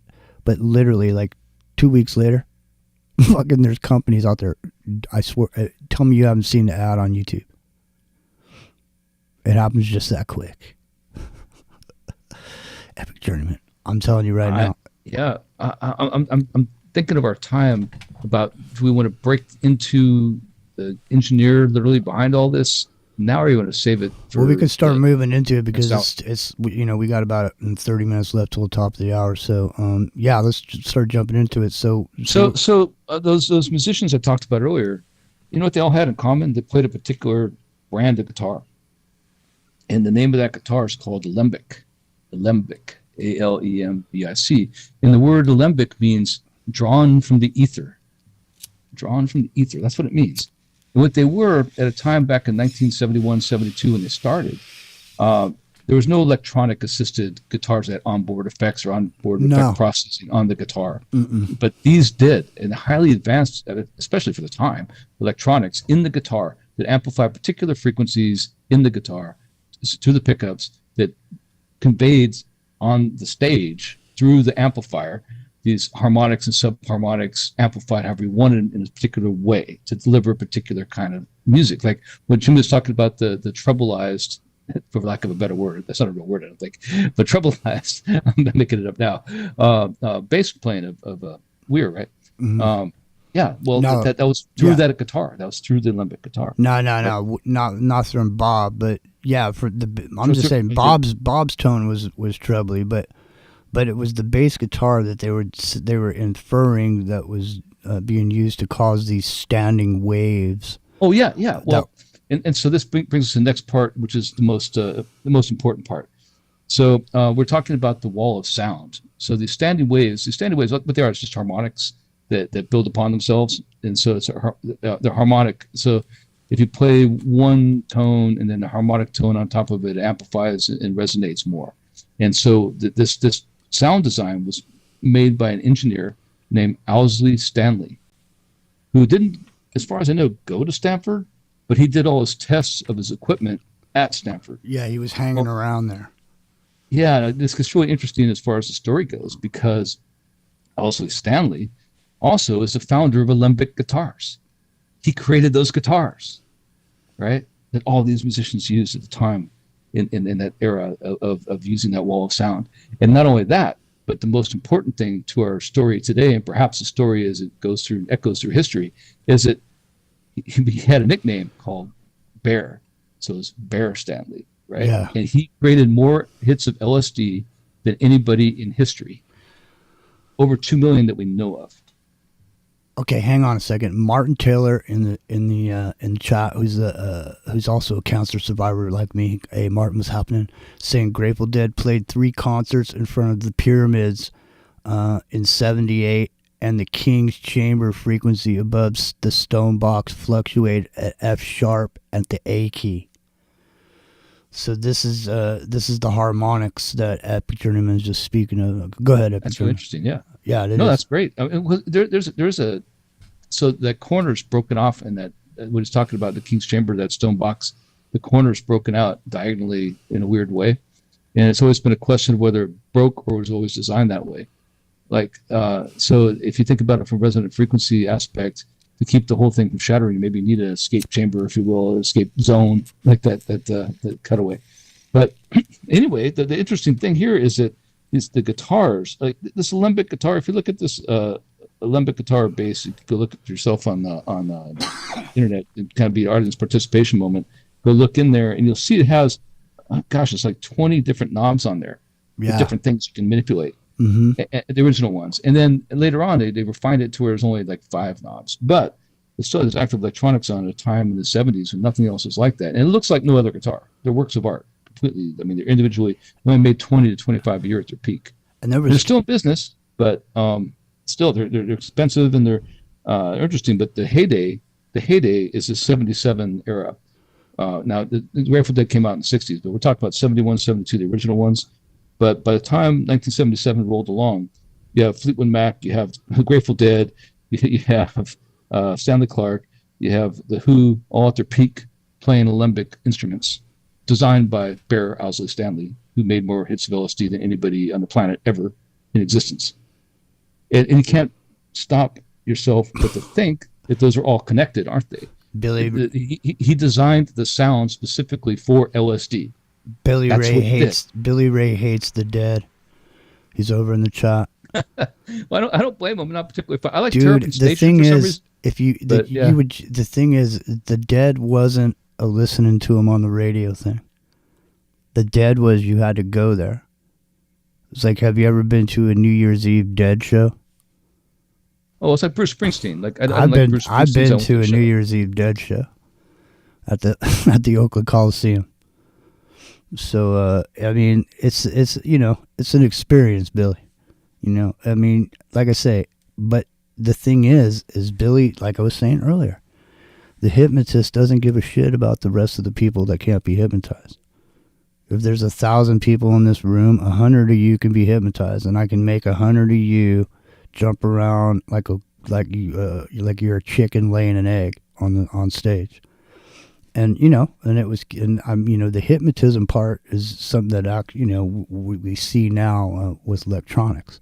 So what we're talking to you about is the wagon wheels of the mind control operation that we see in full force today. I mean, we found a video of we've talked about this a bunch of times, but it's Timothy Leary, Aldous Huxley, and Bear Stanley. Now jump in here some more with Bear Stanley and let people know. So now how many hits of LSD was it rumored that he?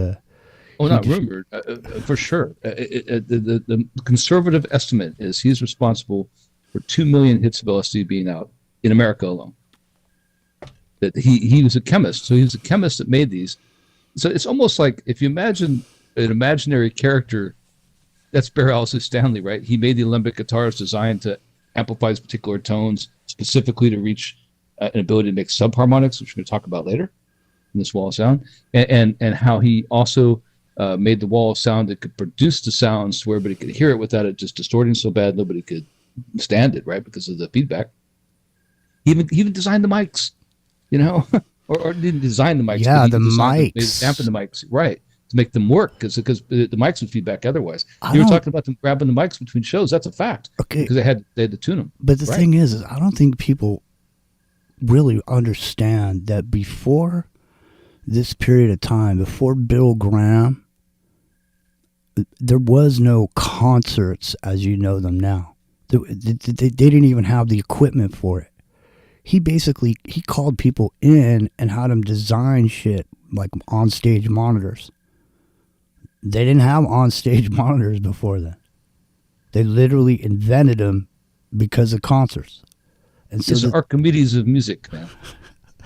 Or of culture in the 60s. Bill and 70s. Graham, yeah, because he was East Coast, West Coast, obviously, and you know the musicians that were playing at both of those coast venues ended up being the biggest musicians and bands in the world. But based mainly on in a lot of ways on the very sound techniques developed by Bear Stanley. But amplified through not just the amplification of the sound itself, but the amplification of the psyche through LSD. I mean, they're intertwined. You can't escape the two being connected. They are. No, absolutely. and then when you draw the parallel between dopamine and LSD, and then you realize the LSD is the part of the equation that they don't need. They just need you to have the dopamine excretion, from whatever you're coming up with on the internet. So what we're trying to point out is what we're showing you is how it started and showing you where it is, because, we've talked about the ability for these frequencies, it's invisible, it's FM, it's fucking magic. It's invisible. You can't see it. You don't know what you're being hit with or not being hit with, why your ears are ringing and they're not ringing. It's a low ring, it's a low hum, it's a high pitch, it's a this, it's a that. Does your mood change? Can you sleep? Do you have headaches? Listen, I'm not telling you to go buy this, but I'm going to tell you right now, you can. They have an RF monitor that you can download for your phone.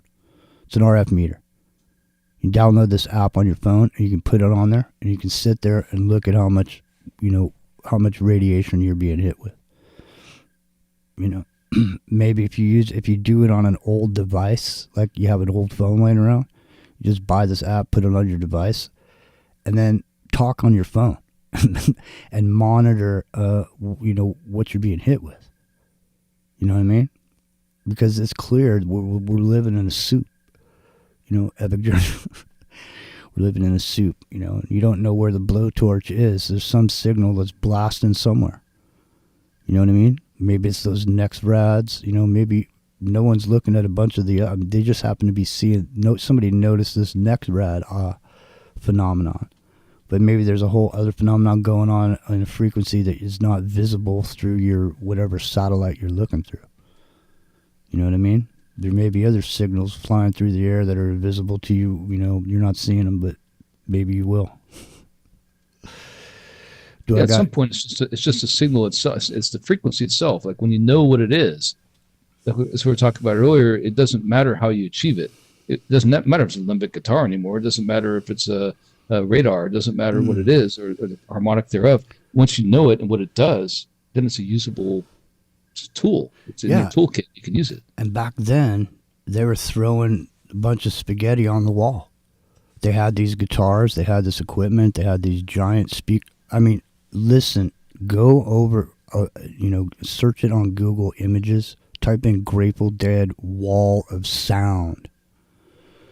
Go take a look at that. Now, they were moving that back then and setting that up to do shows.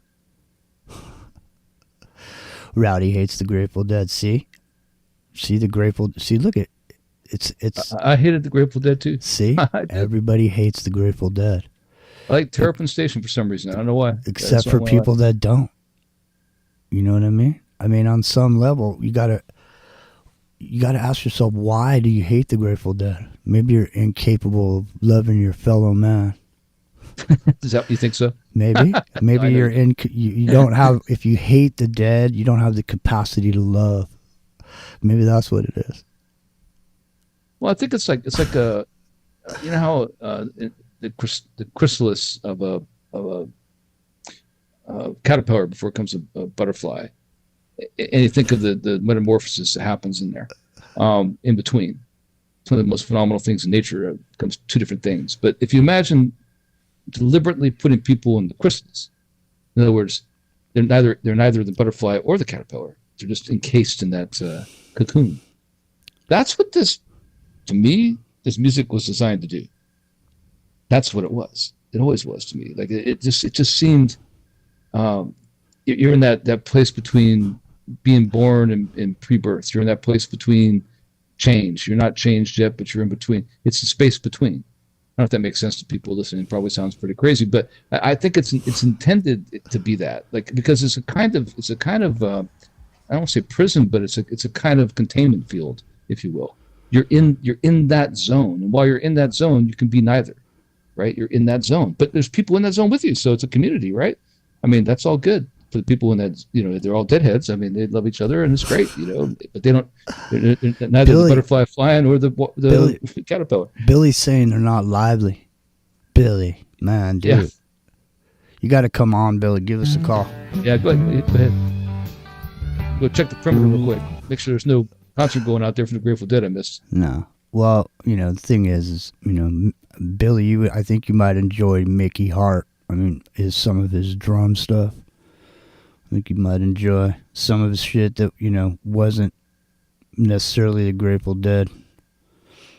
But, I mean, the thing about it is, you can go up there and, go on YouTube, see how many videos there are. I mean, they played show after show, but, it wasn't just, there was magic involved also, wasn't there, at Journeyman? Because they started. Yes, there was. So the name of the band was the Warlocks before they changed to the Grateful Dead, and we're going to talk about that. I think that's a good place to go. Let's just start talking about it because we got about, 10 minutes left before the top of the hour. So one of the things that happened, I was talking about these authors, engineers, these scholars, these people pretty well renowned at the time. Tim Leary was, Harvard psychologist when he came to Stanford and started recruiting people to be in his LSD experiments over on that side, West Coast, before he became the guru of LSD. And Ken Kesey's very similar in this way. So he was a writer. He ended up writing one for the Cuckoo's Nest, and he wrote the electric Kool-Aid acid test.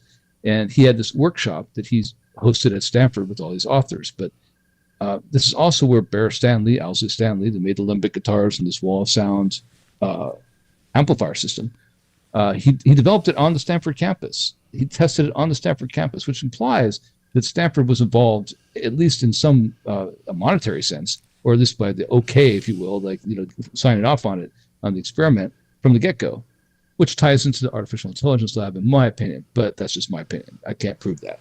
What I'll say is that you look at how they brought these people together. It's like a project, like it's like a moonshot. It's the psychedelic moonshot. What they did was they brought the LSD in, they brought the sound system in, they brought the electronics for the instruments in, with the engineer was Bear Stanley and the chemist and Bear Stanley.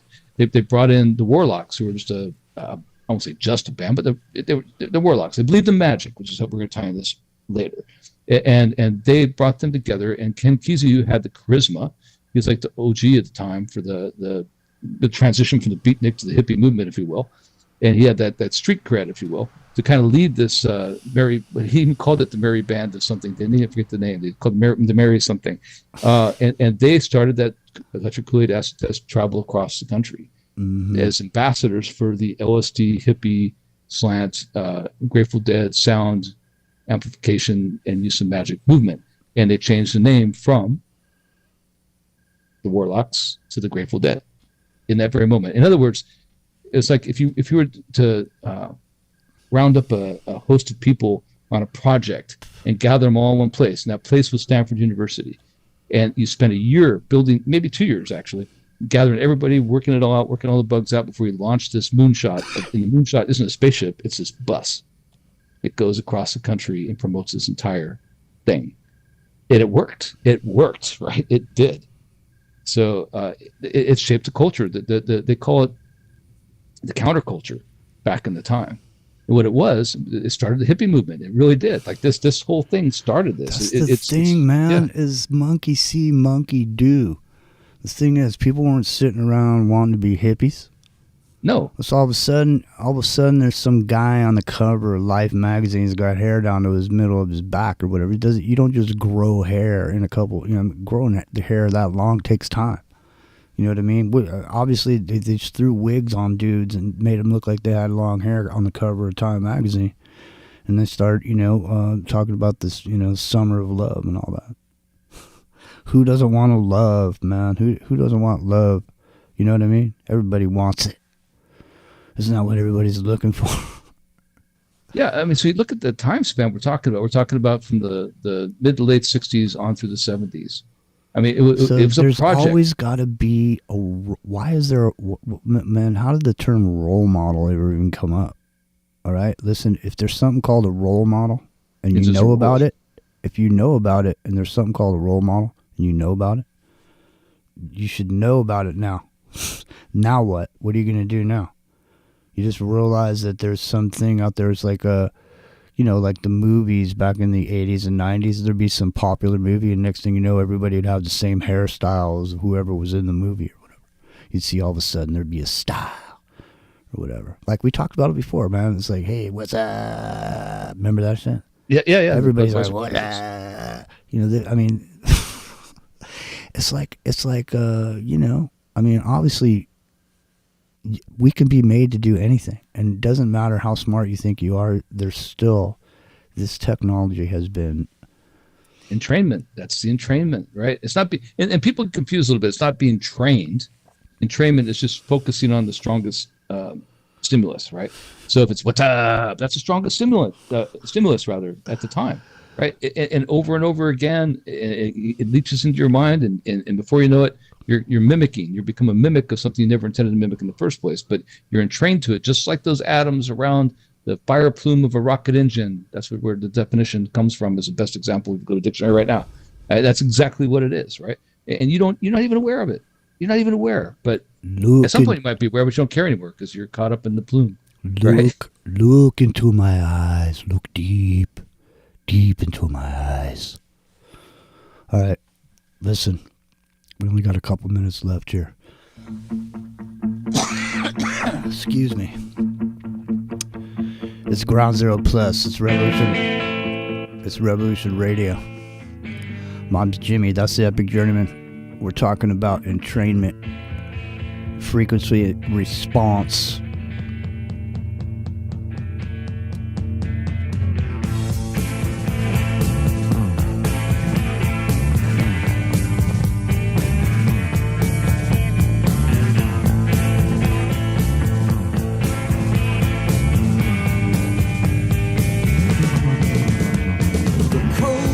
Snaps my hair behind me, but I don't feel a thing. The apprehension that grows inside me has gotten me on a string that ties me to my fate, dictates me, that tries to compensate, yet makes me fall, and all my fear forsakes me. Pretty soon it's gonna overtake me. That's when secret meetings with you tonight.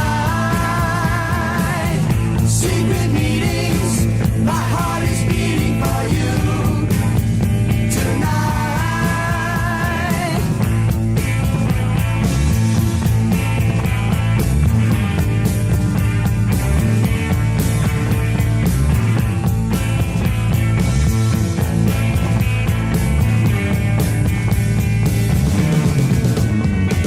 And as I turn and walk away, my thoughts return to you. And from the darkest shadows now, your face comes into view. A backwards glance as danger fills me, a timeless chance, yeah, but soon you will be gone. So long, I'll be gone to meet you here, girl. It won't be wrong. I wait for secret meetings with you tonight. Secret meetings.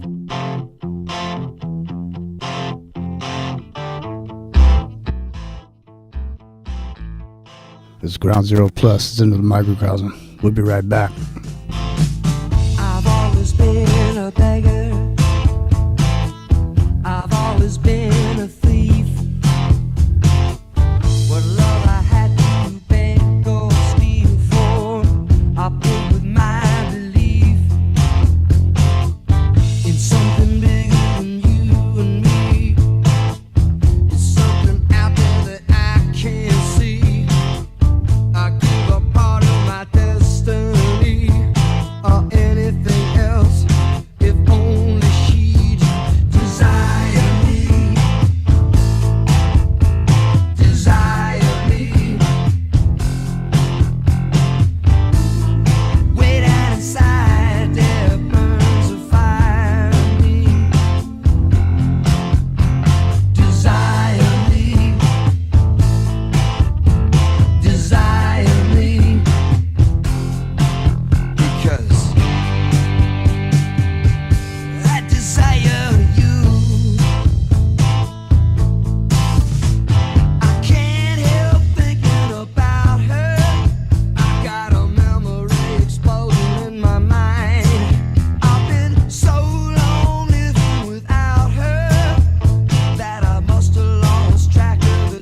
playing some other Bay Area greats.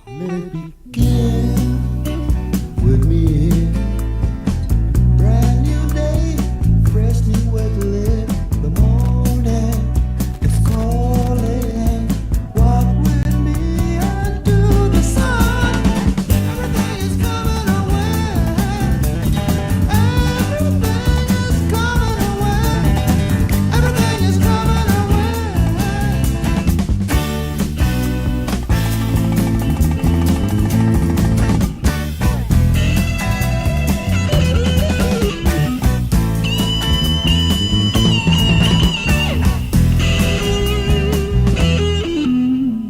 Here's my hand reaching out to you. Take it, darling.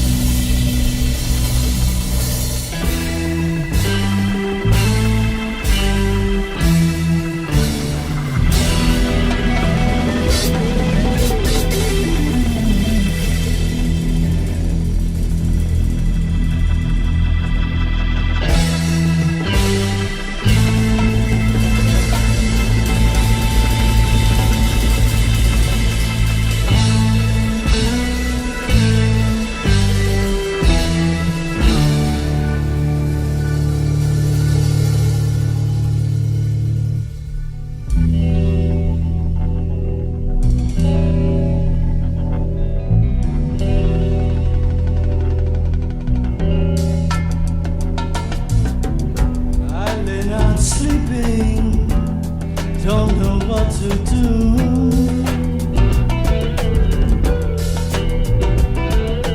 Laid out and waiting, Lord, for the noon.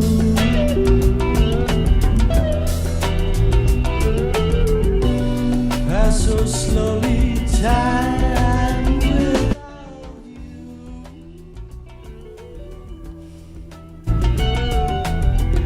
I can't say why my open eyes can't see. All right. 1979.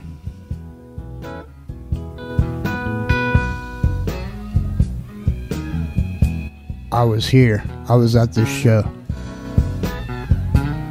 But at the time, I didn't care about Jerry Garcia at all. But yet, here it is. When they come to take you down, when they bring that wagon round, when they come to call on you and drag your poor body down, just one thing I ask of you, just one thing for me. Please forget you knew my name. It's Ground Zero Plus. Hey, we hang on to number 5. We're still alive. Shake it, sugar me. Just don't tell 'em you. See, I didn't, like I said, I didn't like the Dead. And to me, back then, when there were shows going on, I wasn't always sitting there paying attention to the show because I worked there. So, like, for example, I ran a kitchen in the back of the Keystone Palo Alto, and I used to make these things called killer fries. And I'd go to the grocery store and buy 10 pounds of potatoes and chop them up, make french fries out of them. And when there was big shows with the Dead, me and all the guys in my band would all go there and chop up potatoes. I literally had big trash can bags full of chopped up potatoes, and I poured garlic salt all over that shit and black pepper. And when the Dead played or when Jerry played, I would sell one plate of those fries. I sold them for $2.50 back then. I sold one plate, and people would walk away with that plate. People smell that garlic salt, smell those fries. We'd have a line at the end of the day We had this big fat soprano wad, and it was in the 80s back when I did drugs, and we were snorting all kinds of blow too. You can believe that.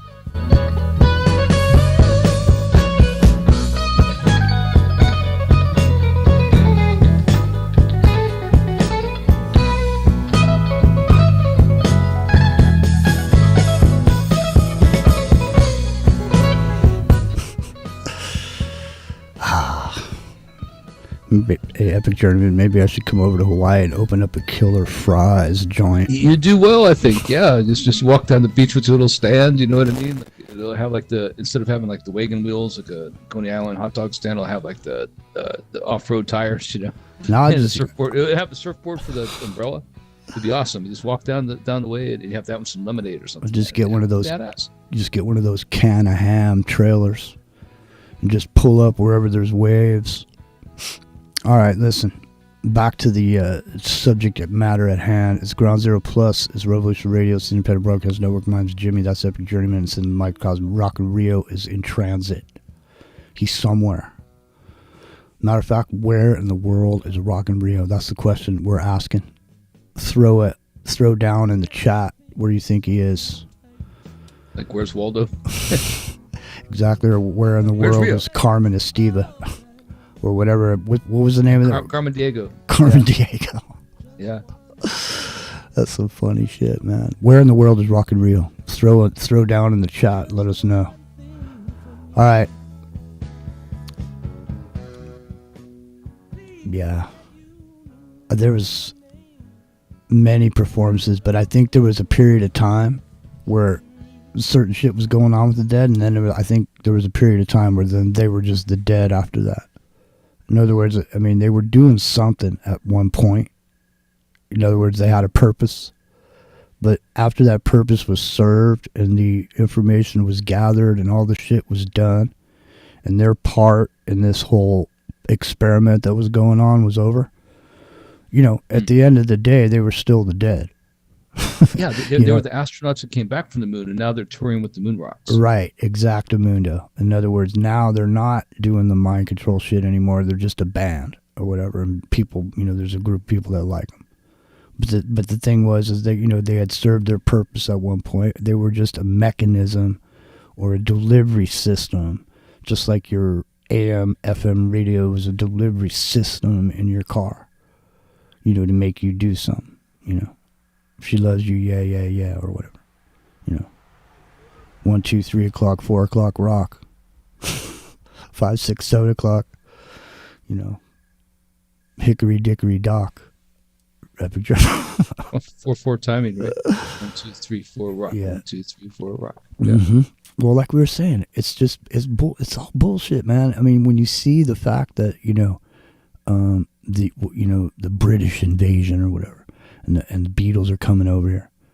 And there's a bunch of people screaming and peeing their pants and yelling that's and screaming. proven, by the way. Like that whole thing with the paying them $10 to scream, that's real. Like that, No. I didn't think that up. That absolutely happened. At it was an airport in, I think it was New Jersey of all places. Maybe I might have the location wrong, but yeah, they did. They paid those girls to scream. Bob, I got this idea. Listen, get these kids over here, the Beatles, get them here. Get these haircuts, get the suits and the skinny ties. I'm going to pay some girls to come down there and scream. All right? Okay. Talk to you later. And they cultivated that move, right, where they just all at once shake their head with the mop tops. Ooh, right? But the thing is, then they but the thing is once it's put out there, then after that they would land somewhere and that whole thing would go on, but nobody was paying anybody at that point. Because people that turned it. It caught on. And that, you know, a part of the melody, everybody knew it was expecting it now. It's like the thing they're all waiting for, they're paying to see. When they just shake their mop tops in unison at the same time. There's so many film clips of them laughing at each other when they do it, right? Looking at each other like, I can't believe this is working. Yeah. Yeah. Yeah, it's like a few years ago. So it's like a few years ago, there was the whole thing on the internet about I don't even want to get into it. Listen, people will do anything at this point, obviously. But I mean, this is beyond deadheads. You know, there's a group of people similar to deadheads around lots of different subject matters. Every subject matter, actually, right, 100%. Yeah, right. So I mean, now there's like you know, every single subject matter that comes up in the alternative media is almost like its own cult. You know, its own segmented. Well, they prefer to be called communities. So I'm trying to. I always call them the cult too, different ones because it is very cult-like behavior. But if you think about it, I mean, from their perspective, people who've left those communities, they always refer back to it. They call it a community, and the reason they stayed was a sense of community. It doesn't matter if it's the Jehovah's Witnesses, which sorry, Jehovah's Witnesses out there, but or any other thing or Scientology or QAnon or whatever it might be, right? I mean, people that have that sense of community with it, when they get away from it for a while. Like Deadheads, a lot of Deadheads are like this. The people who traveled all over the world to watch the Grateful Dead, some of those people left, they're like, I can't believe I did that, right? But they have fond memories of the people they met along the way, and they have fond memories of the road trips they made, and the acid trips they had, and all that kind of thing. So maybe it's not fair to call them a cult as much as a community, but I just think it's not benign. Let's think about the term community. Are all communities benign? I mean, if it's a community of headhunters, it's not benign, is it? But still community, right? So there's that. But it's like one other. All it takes is two people, and you got a community, right? It's not you anymore. Right. The thing is that we can't have a bunch of individuals running around. I see me in it. Well, we got some individuals. To me, that's the whole point, isn't it? I see. That is the whole point. You cannot have individuals running around. You can control communities. You can't control an individual. No.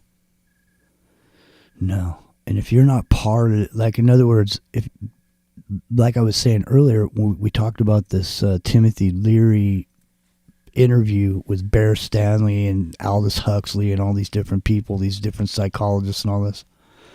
We talked about it before, but there's a point in there where they say it wasn't necessary to make everybody take LSD. If enough people took it, the effect on them would have an effect on everybody else, which is an interesting idea, Yeah, it's what troll farms use today in modern misinformation and disinformation campaigns. It's what they do. So what they do is they target individuals who have a sphere of influence around them. We've talked about it before, but it's absolutely real. Like if Jimmy has 42 people around him he influences, and I have 41, we're targeted specifically because we have that sphere of influence. So they don't need to hit the other 42 people or 41 people. They just need to hit us and make us say the thing they want or amplify the thing they want. So they have to just get to us, right? So it limits the pool. It narrows the target, right? You're not shooting at a flock of birds anymore. You're shooting at one bird in the flock that influences the rest. And that's what this has always been about. It's about and then I'm glad you're using that particular word, because now what do we have? I said earlier, once you realize there's something called a role model. Okay, now, and it's right out in the open. It's like back in the day on it's at one of these news outlets. They would have something called the spin room. It's fucking right there. It's in neon right there. The spin room. In other words, you're too stupid to fucking think about what you just heard and make your own decision. Now, stay tuned for the spin room so you can fucking find out what you're supposed to think about it. And then you can go run around like a mockingbird in the echo chamber and, spout it around at the water cooler or whatever. And then pretty soon it becomes a consensus reality, doesn't it? Yeah, you know what it is. It's the being spun is cognitive dissonance. Being in remember the carnival rides? Well, I know you do as well. Where you hop in and it just spins around. It puts you up against the wall. A lot of people throw up in those things back in the day, in the 70s in particular.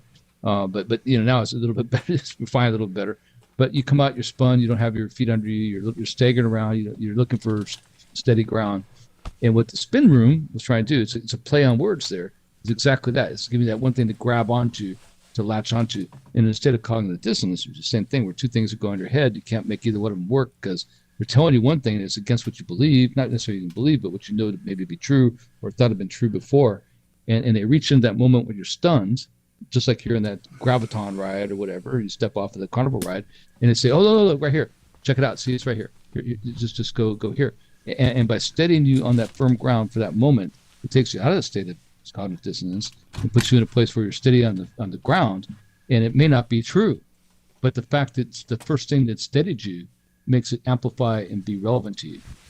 And that's why it works, right? That's why it works. They stun you with this sense of something that can't possibly be true, two things at once that can't possibly match up in your psyche, and then pluck from that a way to stabilize it and give you an out. Just like you stepped off that ride when you're nauseous, stepping out of the spinning around and, out of that ride, you don't have your feet under you yet. It's like showing me a dog and telling me it's a cat. And exactly, then if I call it a dog, because it is one, and then I'm bad because everybody else is calling it a cat. So there becomes this isolation and shaming of the people that won't go along with the, it reminds me of that fucking scene in Midnight Express where the American dude who gets caught trying to smuggle some hash and gets thrown in a Turkish prison. But there's this moment where some shit happens and this dude was messing with him and he literally, I think he bites his tongue out in a fight after he kicks his ass. And he ends up they throw him in this other area. And what it is like there's like a fucking wheel. There's like a round rock in the middle of this room. And it's this dimly lit room. There's these dirty, filthy prisoners in a Turkish prison walking around this wheel. Just walking. That's all they do all day because they're stuck in this fucking prison. It's an Oliver Stone plot device. He uses, So they're all. They go left. They go counterclockwise. They go to left. Yeah. So there's a moment. moment. Same thing. There's a moment where the guy, his girlfriend shows up. She makes it back there somehow after he's been in there for years. He's been in there. There's no women anywhere in there. Okay, so he's been in there for years. His girlfriend shows up and they're in some like thing with a piece of glass in the middle. And he gets inspired by his girlfriend. I'll leave it at that. I'll leave it at that. It's a little bit more than that, but I'll leave it at that. He's inspired by their meeting, and he goes back in, and this guy walks up to him and goes, "Are you going to walk the wheel today, brother?" And he just stands there, and then he starts walking in the opposite direction of everybody else. He starts walking the other way while the flow of everyone's going the opposite direction. He's walking the other way. And that's the moment where he snaps the fuck out of it and realizes. And then he's no longer entrained. Right. Yeah. The entrainment broke off. Exactly. Broke away from it. Yeah. We'll jump in here, journeyman. Well, it's actually pretty profound in that sense in the movie. And the thing about it is that is something that's in, how Alfred Hitchcock has these things where he shows up in the movie. In all of his two movies, he has this thing. I haven't seen it in all of his movies, but those two, he wrote, he directed. I don't know if he directed Midnight Express, he wrote it. But both Conan and the wheel's going left. It's going counterclockwise, and they break away from the wheel, right? So it's a recurring plot device. And I think that's, it's something he learned is a spiritual lesson, a life lesson that he just put in his films. And I think that it meant something to him at the time, is why I put it there. And I think that's why we should pay attention to it, because there is something to that. Like, people are caught in the current. Most people use the analogy of current like it's water more than the wheel. He uses the wheel like the grinding wheel, like the millstone. But in the case of most people, it's like being caught in the river, and you swim the other way to get out of the river. Most people don't. They just go with the river. And that's psychology 101 in a way, isn't it? Like, most people will go with the flow or go with the wheel. Are you going to walk the wheel today, brother? Yeah. Now, It's kind of a little reminds more- me of the it's a little more cobblestone defined. too. Yeah, it's the cobblestone too. You know, in Mecca. They walk around, they rotate. You're right about that. That's absolutely. I didn't think about it that way. That's true. They look. I'm not going to be one to knock anybody's religion or anything. I'm not going to do it here, of course. But the idea that what they do, they march in an organized manner around the cobblestone. Maybe that has something. Has to do that. Maybe that has something to do with why those dudes in the Turkish prison were doing it. It might have been Sure there might have been like I never really thought about it before, but maybe there was a Muslim influence in that prison. You know, in other words, I'm just not. I don't mean in the prison. I mean no, but as the medical. Yeah, I don't mean as an overwhelming number of people in the prison because they're Muslim. That's not what I meant. No, I just meant it's a Muslim. There's a lot of Muslims in the country, so there's probably people in prison, and they group up and go around this wheel. Are you gonna walk the wheel tonight, brother? It's a reality anchor, and that's something that I've learned in life that really matters. Is people have reality anchors, and once you have that reality anchor, it's hard to break away from it because that's what holds you to it. It's only when you break away from that reality anchor, you can see some anchor rather instead of anchor, Freudian slip, I guess, anchor that you can see something different, and most people never do. But also, like in a moment of chaos, when you have an injury, you're hurt, you're maybe even dying, you're going to reach for what? That reality anchor. You are. That's what you're going to reach for, and so it has its place. Just like stepping off the graviton ride at the carnival, and somebody grabs you and gives you a different reality anchor in that moment of cognitive dissonance. That's the spin doctors. That's what they do, right? They try to steal you away and give you another place to go, and it's done there. The spin doctors, exactly. Yeah, so it's done with rhetoric, though. In that case, it's amazing how malleable the human mind actually is, and that's what. Going back to Bear Stanley, going back to Grateful Dead, and going back to Ken Kesey and this experiment that was launched, we all saw play out in live time. Not us, because we're even our elderly ages, not elderly, that's the wrong term, compared to the young class of people growing up today. For us, us OGs, we didn't realize it at the time. We didn't realize that, but we do now. Hey, the thing about it is, what people got to realize is, like, you go down to Los Angeles, you go to Warner Brothers, where they used to make movies. Go down there and you look at all the facades down there. You see all the neighborhoods, you see all the streets you used to see and all these different shows and movies and this and that. The reason I'm bringing it up is because imagine Los Angeles as itself. The whole thing is a fucking facade in general. The whole entertainment industry. And imagine there was like a Silicon Valley that existed before you knew there was a Silicon Valley. Because there was. And imagine there was technology going on in this Silicon Valley that they took down there and they placed into a canyon. Okay? And then they wired up the rest of the facade. The Sunset Strip, the Playboy Mansion, so on and so forth. See, then they have clubs. They have the players who draw in the lemmings, and then they do the programming, and then those people are infected with whatever the idea mechanism is, and then those people go out and propagate the thing, whatever it is. And so look it up over the years how the different players and the outfits and the costumes changed through this area called Hollywood. And they put this shit out. And the world acted a certain way because when you come here, what do you got when you come here? Nothing. When you're a baby. You're naked and crying. I'm just saying, you're a baby, man. You can be anything from this point forward. How did you get to be how you are right now? How do we all get to be there? Because someone showed us how to talk. Someone showed us how to walk. Someone taught us how to read. Someone told us what to read. I'm just saying. It all is, is it nature or nurture, man? We didn't turn out this way. People didn't end up in this state that we're in 2025, the perfect square.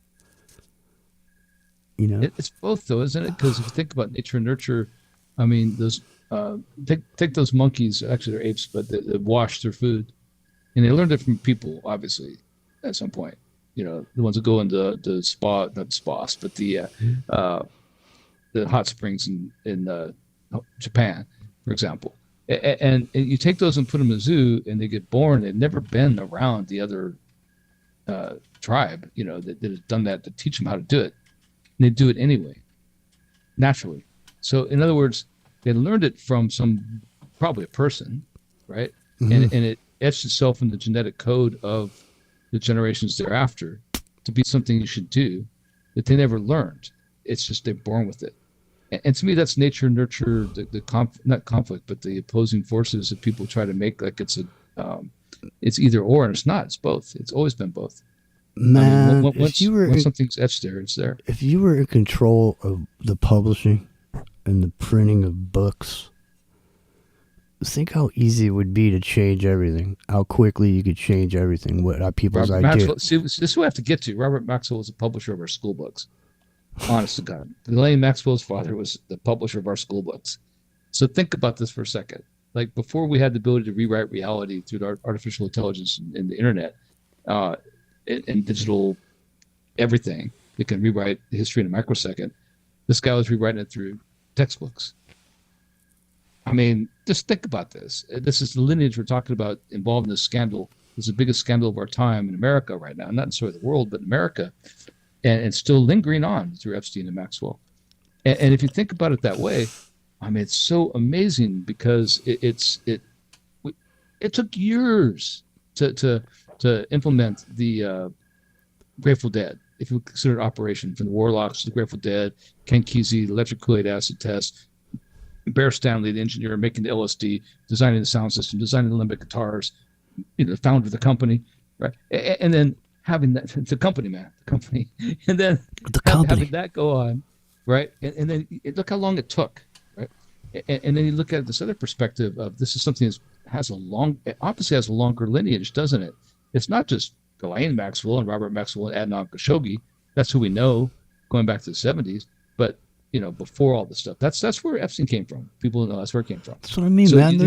There's hip hop groups in Saudi Arabia that you never even heard of. Right. I mean, they're doing hip hop.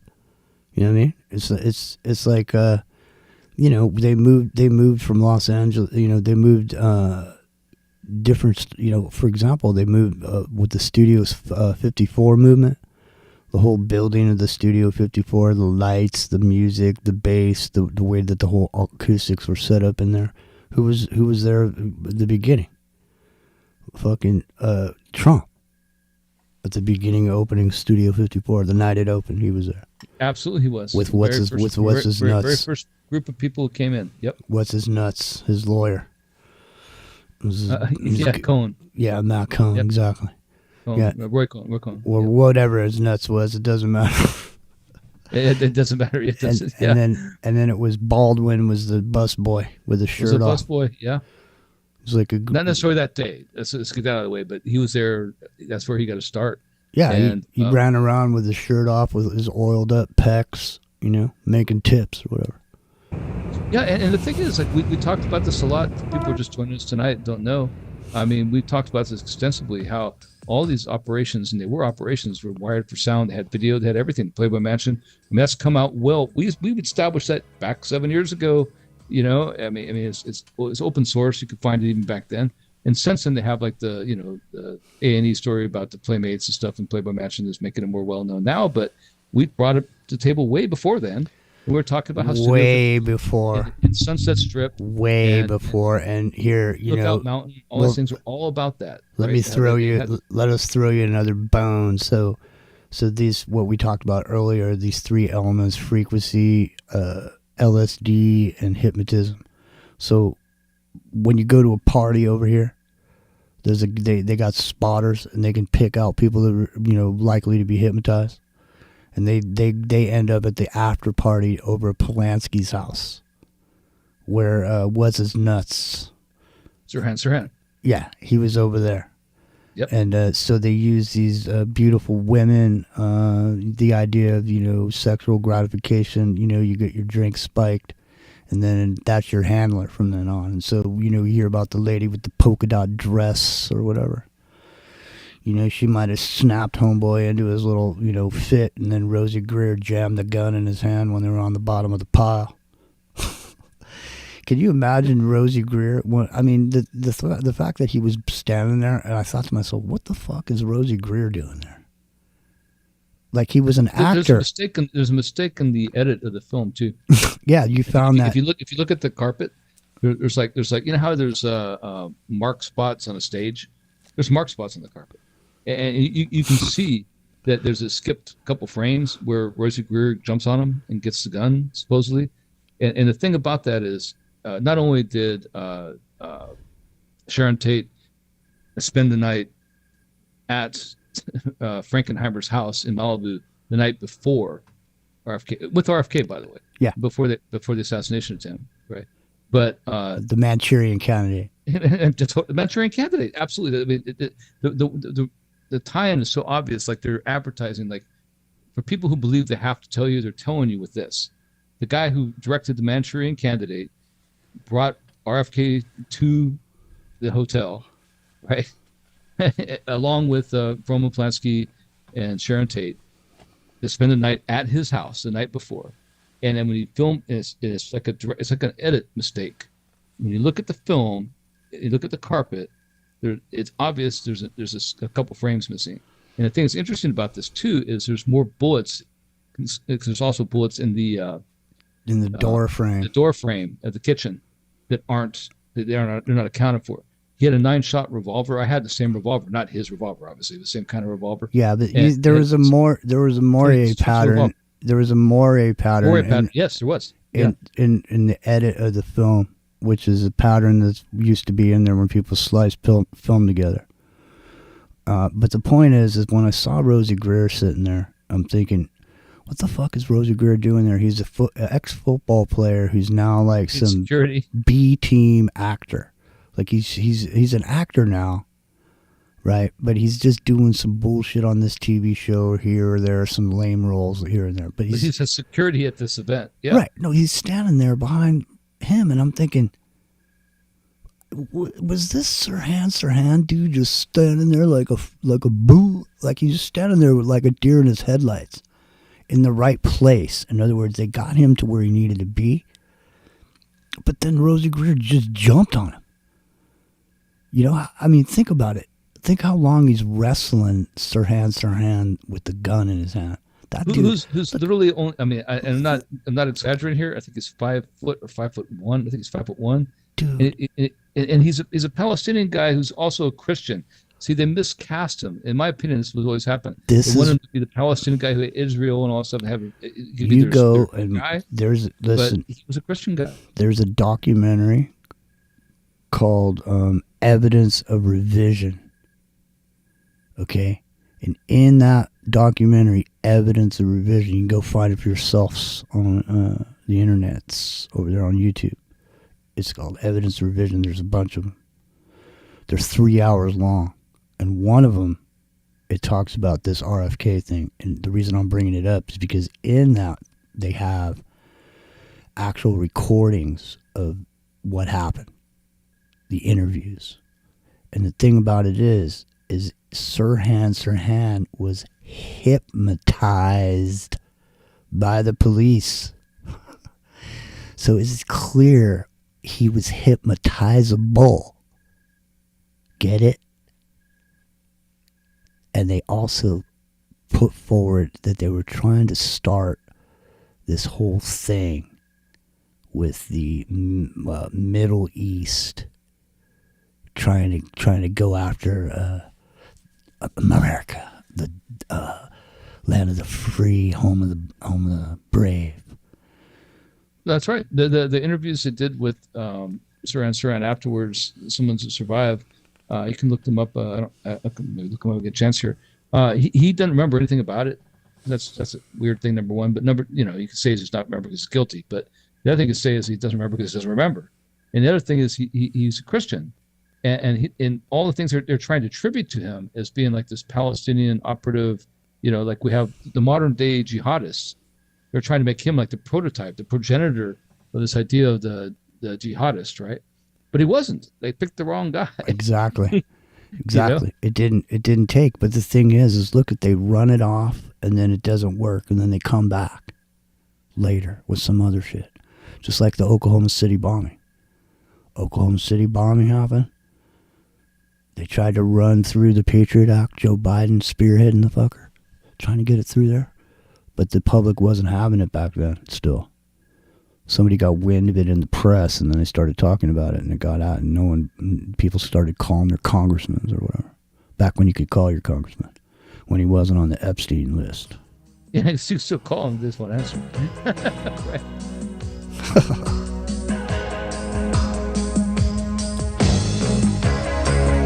Can I touch you to see if you're real? Is it nothing? There's something I feel. It's Ground Zero Plus, Revolution Radio. My heart take the strain. Or will it break down again?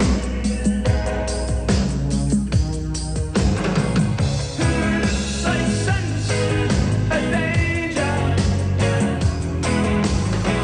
You've got the eyes of a stranger. The Payolas.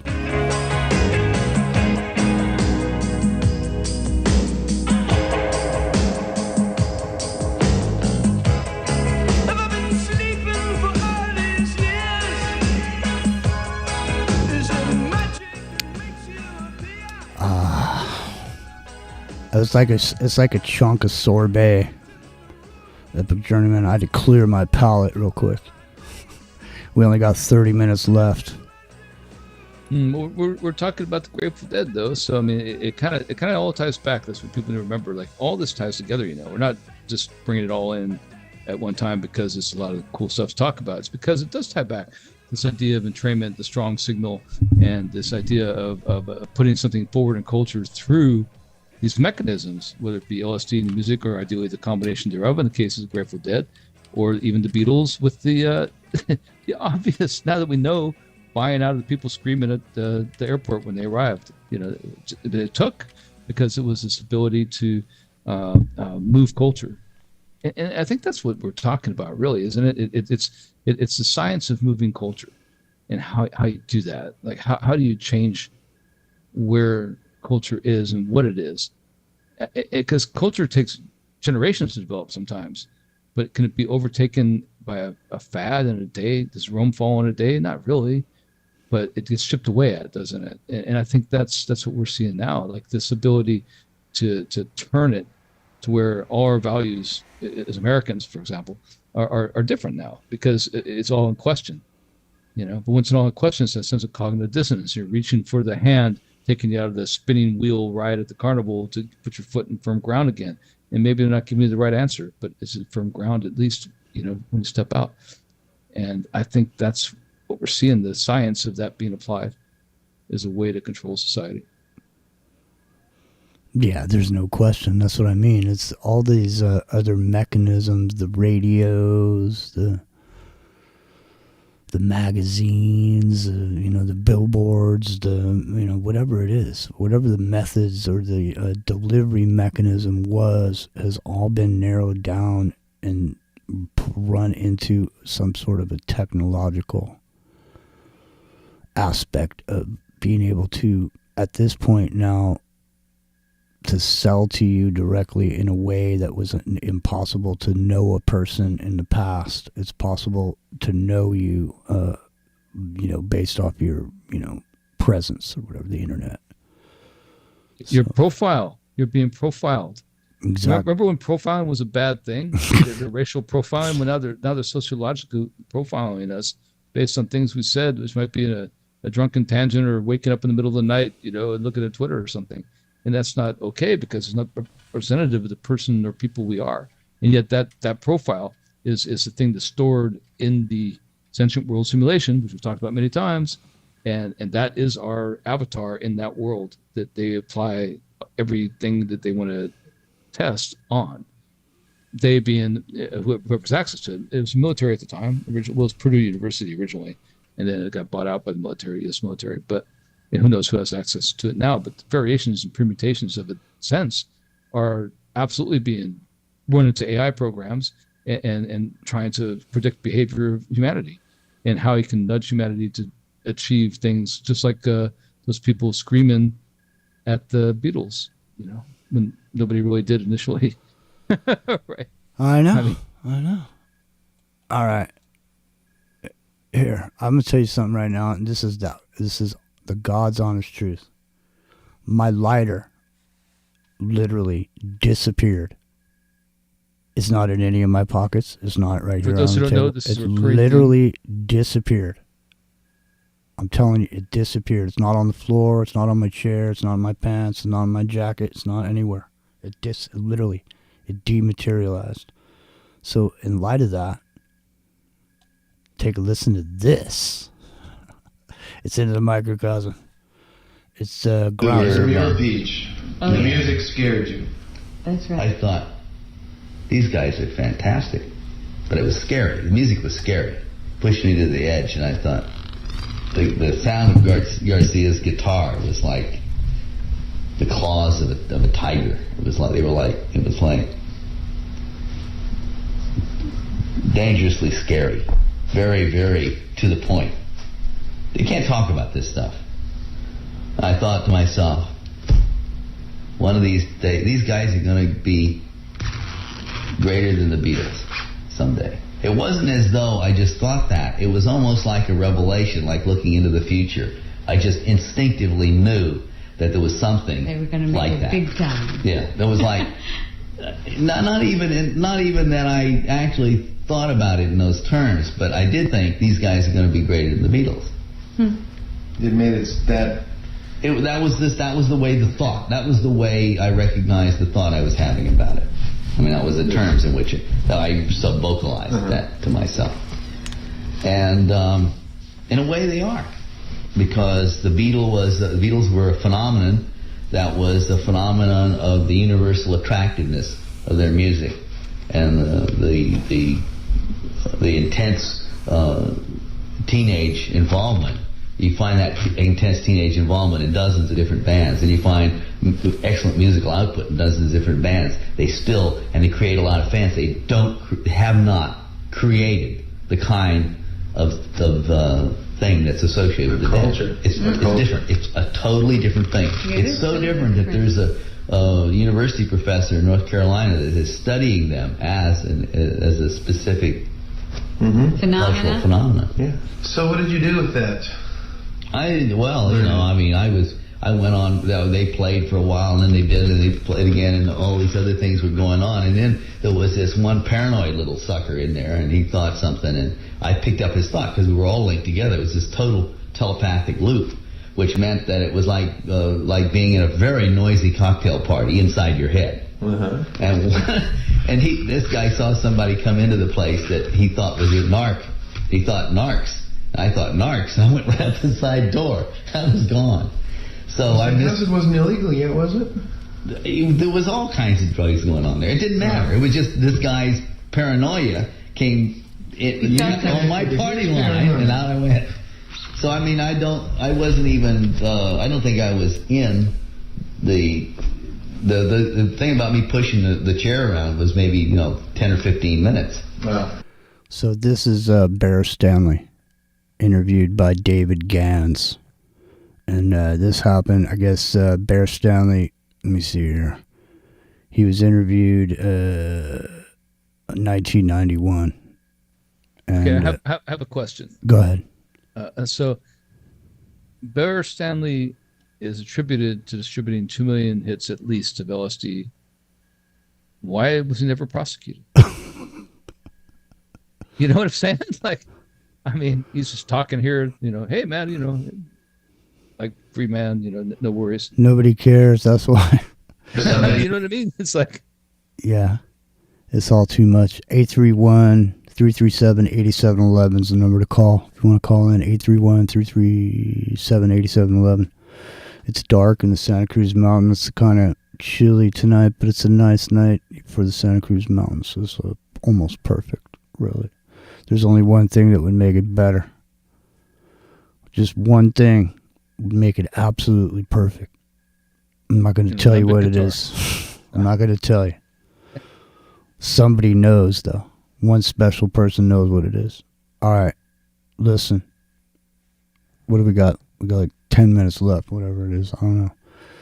There's this other thing I had planned to get into tonight, and I really don't want to get into it tonight. Well, I'll just save it for tomorrow night, 8 o'clock Pacific, right here at Ground Zero Plus. You'll find us. It's the Chilluminati, and I'll see if I can get Rio to call in.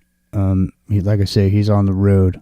Where in the world is Rockin' Rio? It's the new game show we'll play tomorrow night. Rio, San Diego. If you could guess where Rockin' Rio is, then we'll give you a prize or whatever. We won't. You got to think of a prize, Epic Tournament. You got to start going to the Goodwill over there and getting some Hawaiian shirts. Start giving them away. That's all I can. Yeah. Start giving them away as prizes. All right. 831-337-8711. That's what I'm going to call.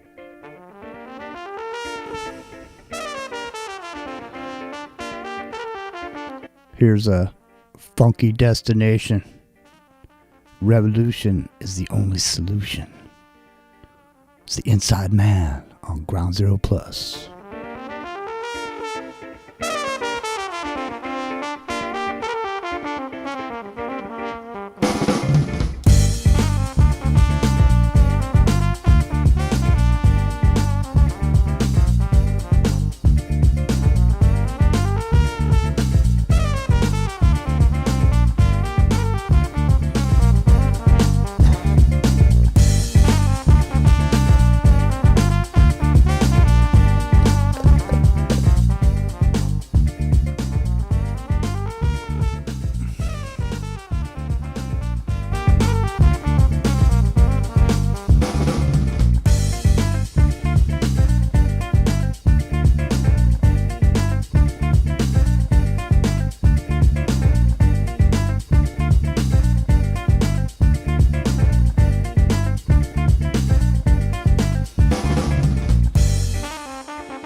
No. Good try then. Good try. No.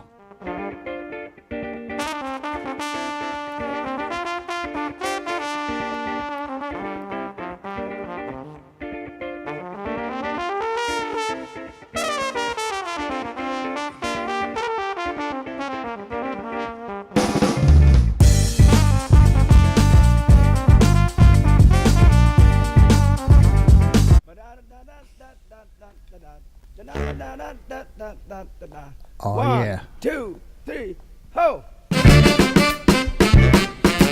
Alright. It's time for you to get up and stretch.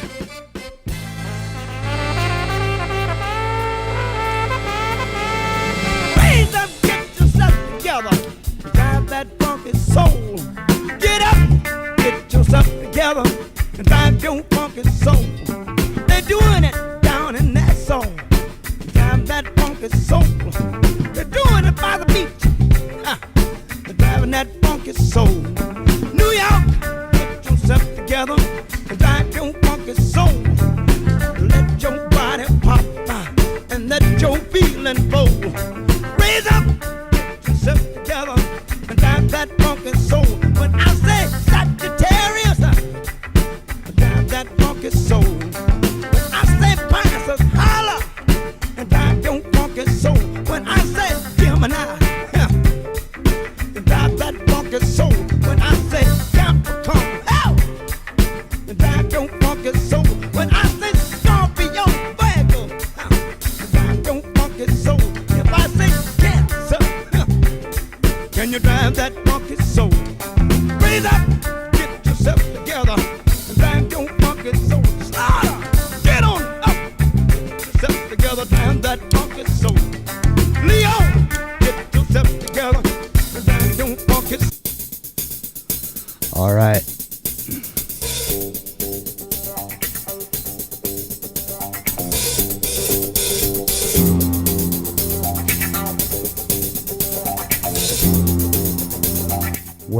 CAC.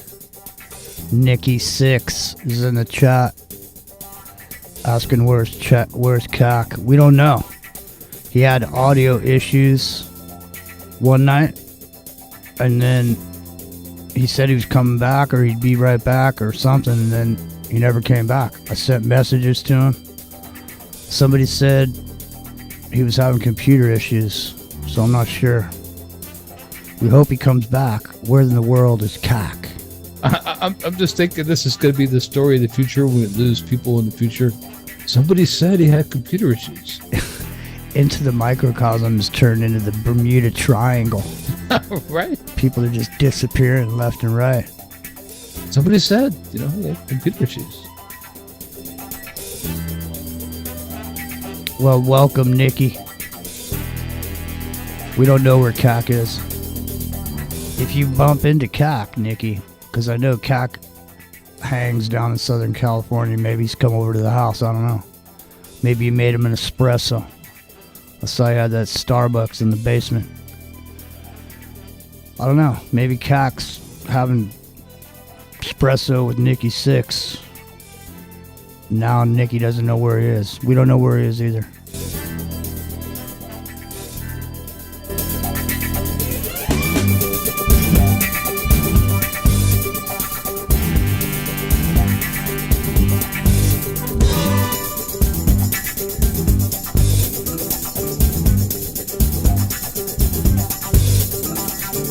I swear, I don't understand what's going on with my technology. Seems to have a problem. Everything I do is an issue. I've overcome most of these issues all night, but it's just, what are you going to do? Just like you just said, hey, you're having computer problems all of a sudden. Oh, hey, all of a sudden you're out of society. Listen, I saw a special report the other day. I thought I'd pass it along to you of people saying, I'm not saying it, but I'm saying people are saying it, that you should stay away from the Smart ID and get yourself a passport and a passport card, because it does not do the same thing as the Smart ID in America does. There's a whole separate group of things that happens with your Smart ID. So go get yourself a passport card, is what the word on the street intellectual circuit is. Yeah, I've been using my passport because I since May 1st, whatever it was. Been threatening it for 5-10 years now. Finally implemented. I got a Bigot Barbie out there telling me I have to have it, so I had to go get it. Because go to the airport, there's this big thing of what's her face up there, telling you have to. And big-headed Barbie. Bigot Barbie. Yeah, call her Bigot Barbie. The South Dakota former governor. Yeah.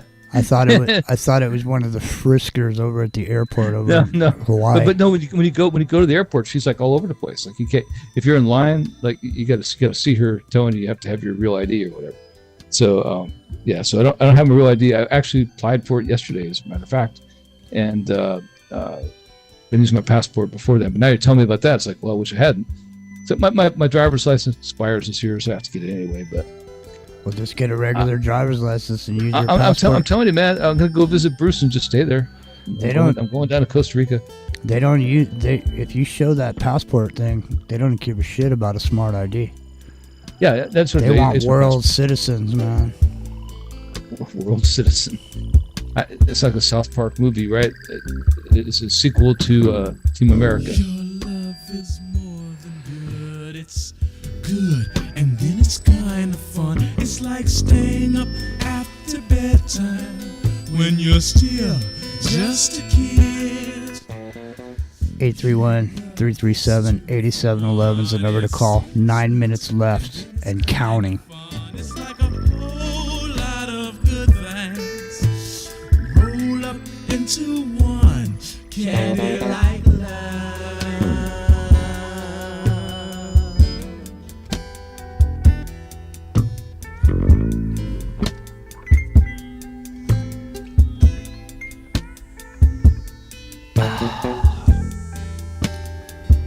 All right, there you go.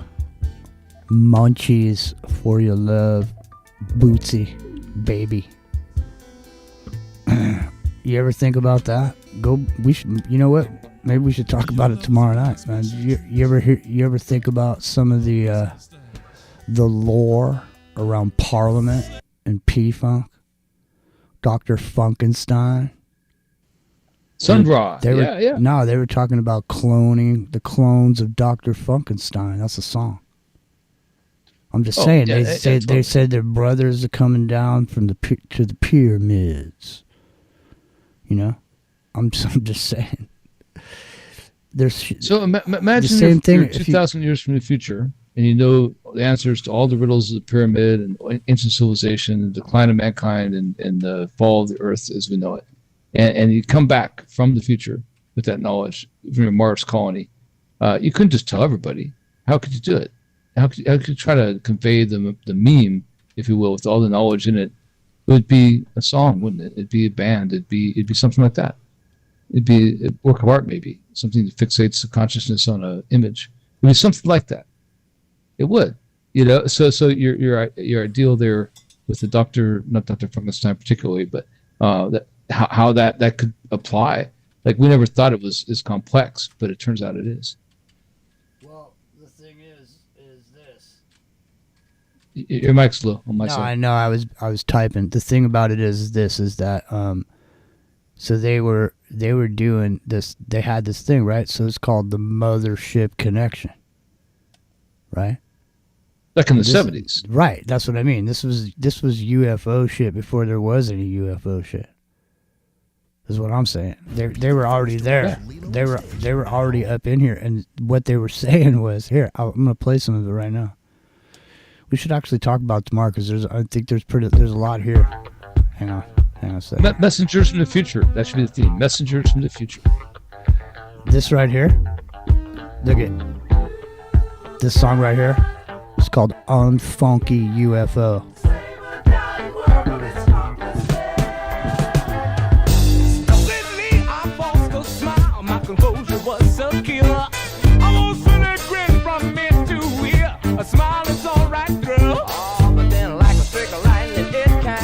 Here, this is what I want you to hear. Look, this the name of this song. Look at hold on. Let me see.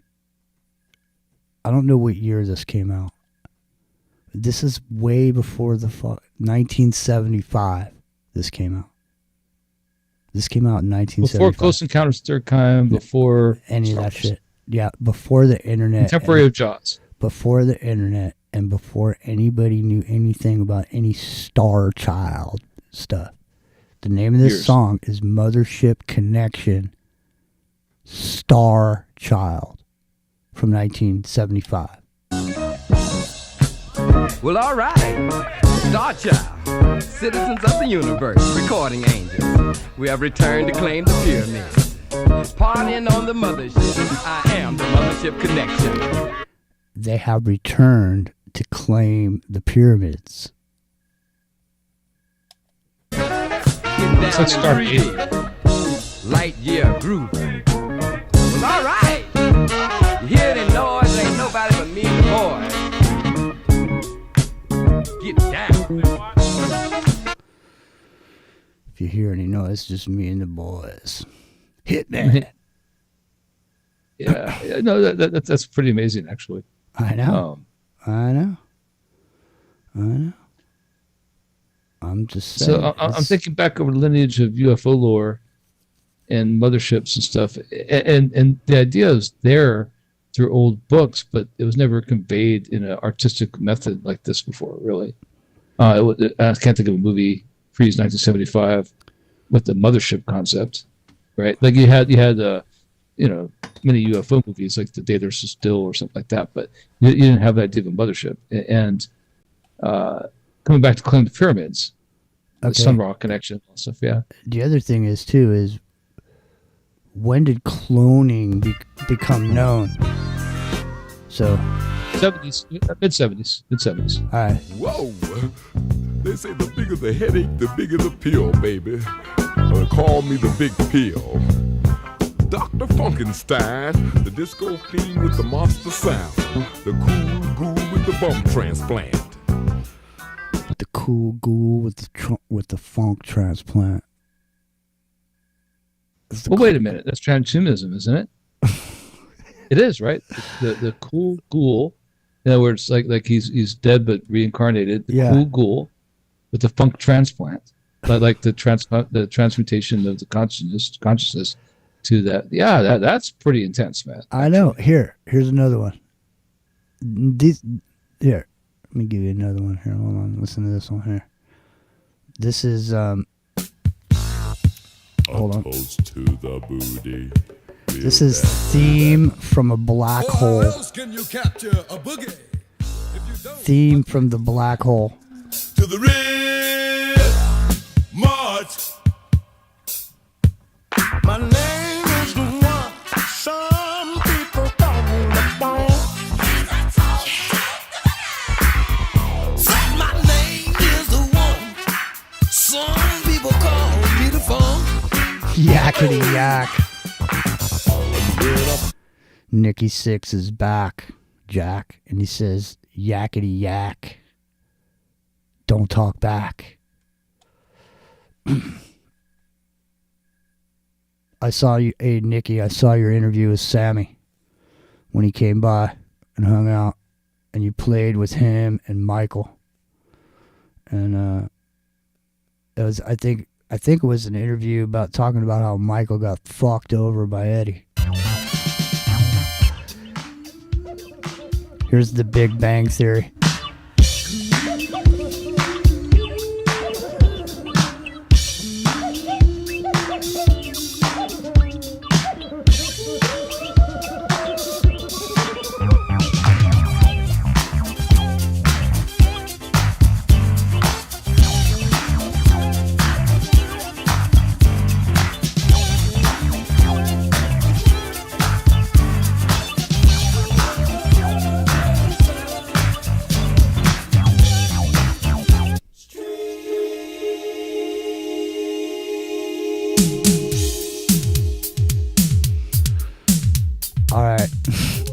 Time's up, dude. We gotta go. All right, we'll be back tomorrow night, 8 o'clock Pacific, right here. Stay tuned for something great. All right? It's Ground Zero Plus. It's Revolution Radio. It's the Independent Broadcast Network. We'll see you next time.